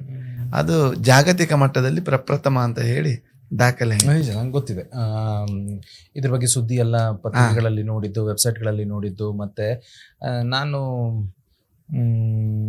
ನೀವು ಇಂಟರ್ನ್ಯಾಷನಲ್ ನ್ಯೂಸ್ ನಂಗೆ ನೋಡ್ಲಿಕ್ಕೆ ಸಿಕ್ಲಿಲ್ಲ, ಬಟ್ ಎಲ್ಲ ನಮ್ಮ ದೇಶದ ಪ್ರತಿಷ್ಠಿತ ಚಾನೆಲ್ಗಳು ಇದನ್ನ ಪ್ರಸಾರ ಮಾಡಿದ್ದು ನಾನು ನೋಡಿದ್ದೇನೆ ಸರ್. So great thing. ಅದು ದಾಖಲೆ ಅಂತಾನು ಆಯ್ತಲ್ಲ? ಹೌದೌದು, ದಾಖಲೆ ಆಯ್ತು. ಇಂಡಿಯಾ ಬುಕ್ ಆಫ್ ರೆಕಾರ್ಡ್ ಇಂದ ಅದು ಸರ್ಟಿಫಿಕೇಟ್ ಸಹ ಸಿಕ್ಕಿದೆ. ಹಾಗೆ ದಾಖಲೆ ಆಗಿದೆ. ಅದ್ರ ನಂತರ ತುಂಬಾ ಸಂಘ ಸಂಸ್ಥೆಯವರೆಲ್ಲ ತುಂಬಾ ಸನ್ಮಾನ ಮಾಡಿದ್ರು, ಗುರುತಿಸಿದ್ರು. ಹೌದು, ಇದೆಲ್ಲ ಆಯ್ತು. ಆಗ್ಲಿ, ಹೆಸರು ಬಂತು, ಖ್ಯಾತಿ ಬಂತು, ಕೀರ್ತಿ ಬಂತು, ಎಲ್ಲ ಸಮುದ್ರದ ಒಂದು. Okay, right sir. ಈಗಿನ್ನು ಸ್ವಲ್ಪ ಈಜಿನ ಬಗ್ಗೆ ಮಾತನಾಡೋಣ. ಸಮುದ್ರದ ಈಜಿಗೂ ಕೆರೆಯಲ್ಲಿನ ಈಜಿಗೂ ಕೊಳದ ಈಜಿಗೂ ಸ್ವಿಮ್ಮಿಂಗ್ ಪೂಲ್ ನಲ್ಲಿ ಮಾಡೋ ಈಜಿಗೂ ಹಾ. ಸರ್ ಇದಕ್ಕೆಲ್ಲ ಏನ್ ವ್ಯತ್ಯಾಸ? ಸರ್ ಈಗ ಈಜುಕೊಳದಲ್ಲಿ ಈಜುವವರಿದ್ದಾರೆ. ಈಜುಕೊಳದಲ್ಲಿ ಹೇಗೆ ಅಂತ ಹೇಳಿದ್ರೆ ಒಂದು ನಿಂತ ನೀರು, ಆ ನಿಂತ ನೀರಿನಲ್ಲಿ ಈಜುವುದು ಸುಲಭ. ಯಾಕಂತ ಹೇಳಿದ್ರೆ ಅವ ಈಜ್ತಾ ಇಲ್ಲಾಂದ್ರೆ ಅವನಿಗೆ ಪ್ಯಾನಿಕ್ ಆದ್ರೆ ಅಥವಾ ಅವನಿಗೆ ಸುಸ್ತಾದ್ರೆ ಅಥವಾ ಮೀನ ಕಂಡಗಳೆಲ್ಲ ಹಿಡಿದ್ರೆ ಎಲ್ಲೋ ಒಂದು ಸೈಡಲ್ಲಿ ಹೋಗಿ ಅವನಿಗೆ ಹಿಡಿದು ನಿಲ್ಬಹುದು. ಸಮುದ್ರ ಹಾಗಲ್ಲ. ಸಮುದ್ರದಲ್ಲಿ ಈಜುವವನಿಗೆ ಒಂದು ವಿಚಾರ ಗೊತ್ತಿರಬೇಕು, ಏನಂತ ಹೇಳಿದ್ರೆ ನಾನು ಎಷ್ಟು ದೂರ ಈಜ್ತೇನೆ ಅಲ್ಲಿಂದ ವಾಪಸ್ ಬರ್ಲಿಕ್ಕೆ ನನ್ನಲ್ಲಿ ಸ್ಟ್ಯಾಮಿನಾ ಉಳಿಸ್ಕೊಂಡಿರ್ಬೇಕು. ಯಾರು ಇದರ ಅರಿವಿರುವುದಿಲ್ವಾ ಅವರು ಸಪೋಸ್ 500-600 ಮೀಟರ್ ದೂರ ಹೋದ ಮೇಲೆ ಅಲ್ಲಿ ಅವನ ಒಳಗಿನ ಆ ಕಸು ತೀರಿತಂತ ಹೇಳಿದ್ರೆ, ಸ್ಟೆಮಿನಾ ಮುಗೀತಂತ ಹೇಳಿದ್ರೆ ಅಲ್ಲಿ ಕೈಕಾಲು ಬಿಡಬೇಕಾಗ್ತದೆ. ಅಲ್ಲಿ ಯಾರು ರಕ್ಷಣೆ ಮಾಡಲಿಕ್ಕೆ ಯಾರು ಇರುವುದಿಲ್ಲ. ಅಷ್ಟಲ್ಲದೆ ಸಮುದ್ರದಲ್ಲಿ ಈಗ ಇದ್ದ ಹಾಗೆ ನಾಳೆ ಇರುವುದಿಲ್ಲ, ನಾಳೆ ಇದ್ದ ಹಾಗೆ ನಾಡಿದಿರುವುದಿಲ್ಲ. ಈಗ ಇದ್ದದ್ದು ಒಂದು ಅರ್ಧ ಗಂಟೆಯಲ್ಲಿ ಬದಲಾವಣೆ ಆಗ್ತದೆ. ಬದುಕು ಹಾಗೆ ಅಲ್ವಾ ಸರ್? ಬದುಕಿನ ಹಾಗೆ ಅದು. ಯಾಕಂತ ಹೇಳಿದ್ರೆ ಟೋಟಲಿ ಅನ್ಸರ್ಟನ್ ಸರ್. ಎಷ್ಟೊತ್ತಿಗೆ ಏನಾಗ್ತದೆ ಗೊತ್ತಾಗುತ್ತೆ ಅಂತ ಹೇಳಲಿಕ್ಕೆ ಎಂತೆಂತ ಈಜುಗಾರರೇ ನೀರಲ್ಲಿ ಕೊಚ್ಕೊಂಡು ಹೋಗ್ತಾರೆ. ನಾವು ನೋಡ್ತೇವೆ, ಬೆಂಗಳೂರು ಕಡೆಯಿಂದ ಬರ್ತಾರೆ ಒಳ್ಳೆ ಈಜುಗಾರರು, ಅವರು ಸಮುದ್ರಕ್ಕೆ ಹೋಗ್ತಾರೆ. ಅರ್ಧಕ್ಕೆ ಹೋಗುವಾಗ ಅವ್ರಿಗೆ ಗೊತ್ತಾಗ್ತದೆ ಈ ಸಮುದ್ರದಲ್ಲಿ ಈಜುದು ಸುಲಭ ಇಲ್ಲ ಅಂತ. ಅಷ್ಟೊತ್ತಿಗೆ ಕೈಕಾಲು ಬಿಡ್ತಾರೆ. ಯಾರಾದ್ರೂ ಈ ರಕ್ಷಣೆ ಮಾಡೋರು ಸಿಕ್ಕಿದ್ರೆ ಅವರ ಜೀವ ಉಳಿತದೆ. ಇಲ್ಲ ಎಷ್ಟೋ ಜನ ಹಾಗೆ ಮರಣ ಹೊಂದಿದ್ದು ಇದೆ. ಈಜು ಬಾರದೆ ಅಲ್ಲ, ಈಜು ಬಂದು ಎಷ್ಟು ಈಜಬೇಕು, ಎಲ್ಲಿ ಈಜಬೇಕು ಅನ್ನೋ ಪರಿಕಲ್ಪನೆ ಇಲ್ಲದೆ, ಸಮುದ್ರದ ಸುಳಿಗಳು, ಸಮುದ್ರದ ಸೆಳೆತ, ಸಮುದ್ರಕ್ಕೆ ನೀರಿನ ಮೇಲ್ಗಡೆಯಲ್ಲಿ ಒಂದು ಪ್ರವಾಹ ಇರ್ತದೆ, ನೀರಿನ ಅಡಿಯಲ್ಲಿ ಒಂದು ಪ್ರವಾಹ ಇರ್ತದೆ, ಮುಂದೆ ಹೋದಾಗ ಡೀಪ್ ಇರ್ತದೆ. ಇದೆಲ್ಲದರ ಒಂದು ಯೋಚನೆ ಇರಬೇಕು. ಯೋಚನೆಗಿಂತಲೂ ಅದರ ಅನುಭವ ಇರಬೇಕು. ಇವತ್ತೇ ಹೋಗಿ ಇವತ್ತೇ ಪಳಗುತ್ತೇನೆ ಅಂದರೆ ಸಮುದ್ರ ಬಿಡುವುದೇ ಇಲ್ಲ. ಅವನು ನಿರಂತರವಾಗಿ ಸಮುದ್ರದ ಸಂಪರ್ಕದಲ್ಲಿರಬೇಕು. ಈ ನಿರಂತರತೆ ಇದ್ರೆ ಒಬ್ಬ ಈಜುಪಟು ಆಗಬಹುದು. ಎಲ್ಲದರಲ್ಲೂ ನಿರಂತರತೆನೇ ಬೇಕು ಸರ್. ಬೇಕು ಖಂಡಿತ, ಎಲ್ಲಾ ವಿಷಯದಲ್ಲೂ. ಹೌದು. ನೀವು ಇವತ್ತು 20 ವರ್ಷದಿಂದ ಪಾಠ ಮಾಡ್ತಿದ್ದೀರಿ, ಇನ್ನೊಂದು 10-20 ವರ್ಷ ಪಾಠ ಮಾಡಿದ್ರೆ ಆಮೇಲೆ ಯಾವುದೋ ಒಂದ್ ಲೆವೆಲ್ ಅಲ್ಲಿ ಹೇಳ್ಬಹುದು ಸ್ವಲ್ಪ ಅನುಭವ ಬಂದಿದೆ ಅಂತ, ಅಲ್ವಾ sir? Is very very important. ಹೌದು ಅಲ್ವಾ? ಪ್ರತಿಯೊಂದು ಒಂಥರ ಸಮುದ್ರದ ಜೊತೆ ನಾನು ನಿಮ್ಮ ಮಾತು ಕೇಳ್ತಾ ಇರ್ಬೇಕಾದ್ರೆ, ಸಮುದ್ರದ ಜೊತೆ ನಾವು ಅಲ್ಲಿ ಸಮುದ್ರದಲ್ಲಿ ಪಳಗೋದು ಅಂತಂದ್ರೆ ಈ ಮೈಂಡಿನ ಜೊತೆ ಆಟ ಆಡ್ದಂಗೆ. ಹೌದು. ಪ್ರತಿ ದಿನ ಮನ್ಸಿನ ಜೊತೆ ಒಂದ್ ಮನ್ಸನ್ ಹೇಗ್ ನಾವು ಪಳಗಿಸ್ಬೇಕು, ಹೌದು ಆತರ. ಹೌದು. ಅಲ್ಲಿ ಮುಖ್ಯವಾಗಿ ಹೇಗೆ ಅಂದ್ರೆ, ನಾನು ನೀರಿನಲ್ಲಿ ಬರೀ ಈಜುದಲ್ಲ, ತೇಲಿಕ್ಕೂ ಗೊತ್ತಿರಬೇಕು. ಯಾಕಂತ ಹೇಳಿದ್ರೆ ಸಮುದ್ರದಲ್ಲಿ ಸುಸ್ತಾದಾಗ ತೇಲಿಕೊಂಡು ನಾವು ಒಂದ್ ಸ್ವಲ್ಪ ರಿಲ್ಯಾಕ್ಸ್ ಆಗ್ಬಹುದು. ಇಲ್ಲ ಇದ್ರೆ ಸಮುದ್ರ ಏನ್ ಮಾಡ್ತದೆ ಅಂತ ಹೇಳಿದ್ರೆ ಸುಸ್ತು ಬೇಗ ಮಾಡಿಸ್ತಾರೆ. ಉಪ್ಪು ನೀರಿನ ಹವಾಗುಣ ಅದು, ಉಪ್ಪು ಇರ್ತದೆ. ಅರ್ಧಂಬರ್ಧ ಈಜುವಂತವನು ಅಥವಾ ತೆರೆಗಳ ಜೊತೆಯಲ್ಲಿ ಈಜಲಿಕ್ಕೆ ಬರದಿದ್ರೆ, ಒಂದು ಬಾರಿ ತೆರೆ ಬಂದು ಬಡಿದ್ರೆ ಅವನು ಉಪ್ಪು ನೀರು ಕುಡಿದು, ಮೊದಲೇ ಸಮುದ್ರ ಅಂತ ಹೆದರಿಕೆ ಇರ್ತದೆ, ಆದ್ರೆ ಉಪ್ಪು ನೀರು ಕುಡಿದ ಅಂತ ಹೇಳಿದ್ರೆ ಮತ್ತೆ ಅವನು ಕಂಪ್ಲೀಟ್ ಈ ಮನಸ್ಸಿನ ಇದನ್ನು ಕಳ್ಕೊಳ್ತಾರೆ. ನೀವು ಹೇಳಿದಾಗೆ ಮನಸ್ಸಿನ ಜೊತೆ ಆಟವೇ ಅದು. ಒಂದು ವೇಳೆ ನನಗೆ ಆಗಲ್ಲ ಅಂತ ಬಂದ್ಬಿಟ್ರೆ ಅವ ಖಂಡಿತ ಮುಳುಗ್ತಾನೆ. ಧೈರ್ಯ ಮುಖ್ಯ. ಸಮುದ್ರವನ್ನ ಮುಂದೆ ನಿಂತು ನೋಡೋದಕ್ಕೂ ಅದ್ರ ಒಳಗಡೆ ಹೋದಾಗ ಆಗುವ ಅನುಭವ ಏನಂತೀರಿ? ಈಗ ಸಾಮಾನ್ಯವಾಗಿ ಎಲ್ಲರೂ ಸಮುದ್ರದ ಎದುರಿಗೆ ನಿಂತು ನೋಡ್ತಾರೆ. ಆ ಸಮುದ್ರದ ಎದುರಿಗೆ ನಿಂತು ನೋಡುವವನಿಗೆ ಕಾಣುವುದು ಅಗಾಧವಾದ ಸಮುದ್ರ, ಅನಂತತೆ ಕಾಣ್ತದೆ, ಅಗಾಧತೆ ಕಾಣ್ತದೆ, ಎಲ್ಲ ಸರಿ. ಆದ್ರೆ ಒಬ್ಬ ಮೀನುಗಾರ ಅವನು ಸಮುದ್ರದ ಮಧ್ಯೆ ಹೋಗ್ತಾನೆ, ಆ ಅನುಭವವೇ ಬೇರೆ. ಈಗ ನಾವು ಸಮುದ್ರದಲ್ಲಿ ಹೋದಾಗ ಮುಂದೆ ಹೋಗಿ ಸುಮಾರು ಒಂದು 5-6 ಕಿಲೋಮೀಟರ್ ದೂರ ಹೋದಾಗ ಸಮುದ್ರದ ದಡದಲ್ಲಿರುವ ಮರಳು ಕಾಣ್ತದೆ. ಮತ್ತೆ ಸ್ವಲ್ಪ ಮುಂದೆ ಹೋದಾಗ ಅಲ್ಲಿ ಬೆಳೆದಂತ ಗಿಡ ಮರಗಳೆಲ್ಲ ಕಾಣ್ತದೆ. ಅದಕ್ಕಿಂತ ಮತ್ತೆ ಮುಂದೆ ಹೋದಾಗ ಈ ಪರ್ವತಗಳೆಲ್ಲ ಕೊನೆಯದಾಗಿ ಗೋಚರಿಸ್ತದೆ. ಅದನ್ನು ಮೀರಿ ನಾವು ಮುಂದೆ ಹೋದಾಗ ಸಮುದ್ರದ ಮಧ್ಯೆ ಇರ್ತೇವೆ. ನಮಗೆ ದಡ ಯಾವುದು ಕಾಣುವುದೇ ಇಲ್ಲ. ಪರ್ವತ ಆಗಲಿ, ಗುಡ್ಡ ಆಗಲಿ, ಅಥವಾ ಮರ ಗಿಡಗಳು, ಮರಳು ಏನು ಕಾಣುವುದಿಲ್ಲ. ನಾನೊಂದು ಬಿಂದು, ನನ್ನ ಸುತ್ತಲೂ ಒಂದು ವೃತ್ತವನ್ನು ಎಳೆದ್ರೆ ಹೇಗಿರ್ತದೆ, ಸಮುದ್ರದ ನೀರು ವೃತ್ತಾಕಾರದಲ್ಲಿ ಕಾಣ್ತದೆ. ನಾನು ಅದರ ಮಧ್ಯದ ಬಿಂದು. ಆ ದೋಣಿ ಬಂದು ಆ ಜಾಗದಲ್ಲಿ ನಿಂತಾಗ ಒಮ್ಮೆ ಆ ನೀರಿನ ತೊಳಲಾಟದಲ್ಲಿ ದೋಣಿ ಯಾವುದೋ ಒಂದು ದಿಕ್ಕಿಗೆ ಮುಖ ಮಾಡಿ ನಿಲ್ತದೆ. ನಾನು ಪೂರ್ವದಿಂದ ಬಂದಿದ್ದೀನ, ಪಶ್ಚಿಮದಿಂದ ಬಂದಿದ್ದೇನ, ಉತ್ತರವ, ನಾನು ಬಂದ ದಿಕ್ಕು ಯಾವುದು ಗೊತ್ತಾಗಲ್ಲ. ಇದಕ್ಕೆ ದಿಕ್ಕು ತಪ್ಪುದು ಅಂತ ಹೇಳ್ತೇವೆ. ಈ ಮರುಭೂಮಿಯಲ್ಲಿ ದಿಕ್ಕು ತಪ್ಪುದು ನೀವು ಕೇಳಿರ್ತೀರಿ, ಹೌದು ಕಾಡಿನಲ್ಲಿ ದಿಕ್ಕು ತಪ್ತದೆ ಹೌದು ಅಥವಾ ನಾವು ಸಮುದ್ರದಲ್ಲೂ ದಿಕ್ಕು ತಪ್ತದೆ. ಈಗ ನಗರಗಳೆಲ್ಲ ಹೋದ್ರೆ ಸಾಮಾನ್ಯ ಒಂದೇ ರೀತಿಯ ಮನೆಗಳೆಲ್ಲ ದಿಕ್ಕು ತಪ್ತದೆ. ಅದೆಲ್ಲ ಏನು ಅಲ್ಲ. ಸಮುದ್ರದಲ್ಲಿ ದಿಕ್ಕು ತಪ್ಪಿದ್ರೆ ಅದು ತುಂಬಾ ಕಷ್ಟದ ವಿಷಯ. ಯಾಕಂತ ಹೇಳಿದ್ರೆ ಮತ್ತೆ ದಡಕ್ ಬರ್ಬೇಕಲ್ಲ. ಆ ದಡಕ್ ಬರ್ಬೇಕಾದ್ರೆ ಈಗ ನಾರ್ಮಲ್ ಇರುವ ದಿನ ಆದ್ರೆ ಮೀನುಗಾರ ಏನ್ ಮಾಡ್ತಾನೆ, ನಕ್ಷತ್ರಗಳಿದ್ರೆ ನಕ್ಷತ್ರ ನೋಡ್ತಾನೆ, ಸೂರ್ಯನನ್ನು ನೋಡ್ತಾನೆ, ಚಂದ್ರನನ್ನು ನೋಡ್ತಾನೆ, ರಾತ್ರಿ ಹಗಲು ದಡ ಯಾವುದು ಇದೆಲ್ಲ ಅವನಿಗೆ ಒಂದು ಅನುಭವದಿಂದ ಬರ್ತದೆ. ಕೆಲವು ಬಾರಿ ಏನಾಗ್ತದೆ ಅಂದ್ರೆ ಈಗ ಮಳೆಗಾಲದ ಸಮಯ, ಅವನು ದಡದಿಂದ ತುಂಬಾ ದೂರ ಹೋಗಿದ್ದಾನೆ, ದಿಕ್ಕು ತಪ್ಪಿದೆ. ಈಗ ದಡ ಯಾವುದು ಗೊತ್ತಿಲ್ಲ, ತುಂಬಾ ದಟ್ಟವಾದ ಮೋಡ ಕವಿದಿದೆ, ವಿಪರೀತ ಮಳೆ ಸುರಿತಾ ಇದೆ. ಈ ಸಿಚುವೇಶನ್ ನಾನೊಮ್ಮೆ ಸಿಲುಕಿದ್ದೆ. ನಾನು ನಮ್ಮ ಮನೆಯ ದೋಣಿಯಲ್ಲಿ ಹೋದಾಗ ಇಂಥ ಒಂದು ಸಿಚುವೇಶನ್ ಆಗಿತ್ತು. ದಟ್ಟವಾದ ಮೋಡ ಇದಾಗಿ ಮಳೆ ಸುರಿದಿದೆ, ವಿಪರೀತ ಮಳೆ. ಹತ್ತಿರದಲ್ಲಿ ಒಂದು ದೋಣಿ ಹೋದ್ರೂ ಕಾಣುದಿಲ್ಲ, ಅಷ್ಟು ಕತ್ತಲು ಆವರಿಸಿದೆ, ಯಾವುದು ದಡ ಗೊತ್ತಿಲ್ಲ. ಆವಾಗ ನಮ್ಮ ಅಣ್ಣ ಹೇಳಿದ್ರು, ನಾವು ಮೊದಲು ಇಲ್ಲಿ ನೀರೆಷ್ಟಿದೆ ಅಂತ ಹೇಳಿ ಒಂದು ಲೋಹದ ಒಂದು ಗುಂಡಿಗೆ ನಾವು ಹಗ್ಗ ಕಟ್ಟಿ ನೋಡಿದ್ವಿ. ಅಲ್ಲಿ ಒಂದು ನೀರು ನಾವು ಮಾರು ಲೆಕ್ಕದಲ್ಲಿ ನೋಡ್ತೇವೆ ನೀರನ್ನ, ಒಂದು 7-8 ಏನೋ ಇತ್ತಂತ ಅನ್ಕೊಳ್ಳಿ. ಮತ್ತೆ ಯಾವುದೋ ಒಂದು ದಿಕ್ಕಿಗೆ ನೇರವಾಗಿ ನಾವು ಹೋದ್ವಿ. ಹೋಗಿ ಒಂದು 10 ನಿಮಿಷ ಇಂಜಿನ್ ಅನ್ನು ಸ್ಟಾರ್ಟ್ ಮಾಡಿ ಹೋದಾಗ 10 ನಿಮಿಷದ ನಂತರ ಪುನಃ ನಾವು ಆಳ ನೋಡಿದ್ವಿ. ಆಗ ಕಡಿಮೆ ಆಯ್ತು. ಆವಾಗ ಗೊತ್ತಾಗ್ತದೆ ನಾವು ದಡದ ಕಡೆ ಹೋಗ್ತಾ ಇದ್ದೇವೆ ಅಂತ. ಅಂದ್ರೆ ಆ ಮೂಮೆಂಟ್ ಅಲ್ಲೂ ಮೀನುಗಾರನಿಗೆ ಆ ಸಾಂದರ್ಭಿಕವಾದ ಅನುಭವ ಬೇಕು. ಇದೆಲ್ಲ ಎಲ್ಲಿಯೂ ಬರೆದಿಟ್ಟ ವಿಷಯ ಅಲ್ಲ, ಯಾರು ಹೇಳಿದ್ದಲ್ಲ. ಆ ಮೂಮೆಂಟ್ ಅಲ್ಲಿ ಅವರಿಗೆ ಹೊಳಿಬೇಕು. ಇಲ್ಲ ಆ ಗಾಳಿಯೊಡನೋ ಅಥವಾ ಅಲ್ಲಿ ಬರುವ ಚಂಡಮಾರುತದೊಟ್ಟಿಗೆ ಜೀವ ಕಳ್ಕೊಳ್ಬೇಕಾಗ್ತದೆ. ನಿಜ ನಿಜ. ಅಷ್ಟಕ್ಕೂ ಸರ್ ನೋಡಿ, ನಮ್ಗೆ ಬದುಕಿನ ಬಗ್ಗೆ ಪಾಠಗಳನ್ನ, ಅನುಭವಗಳನ್ನ ಯಾವ ಶಾಲೆಯಲ್ಲಿ ಯಾವ ಪುಸ್ತಕ ಹೇಳ್ಕೊಡುತ್ತೆ? ಖಂಡಿತ ಲೈಫ್ ಟೀಚರ್ಸ್ ಯು ಅಷ್ಟೇ. ಹೌದು ಅಲ್ವಾ ಸರ್? ಸರ್ ಈಗ ನಂಗೆ ತಕ್ಷಣಕ್ಕೆ ನೆನಪಾಯ್ತು, ಅಮಾವಾಸ್ಯೆ ಮತ್ತೆ ಹುಣ್ಣಿಮೆ ದಿನ ಸಮುದ್ರ ಸ್ನಾನ ಮಾಡೋದು ಹುಣ್ಣಿಮೆ ದಿನ ಮಾಡಿ ಅಂತ ಹೇಳ್ತಾರೆ. ಮತ್ತೆ ಅಮಾವಾಸ್ಯೆ ದಿನ ಸಮುದ್ರದ ಮೇಲೆ ಯಾವ ತರದ ಪ್ರಭಾವ ಬೀರ್ತವೆ ಸರ್?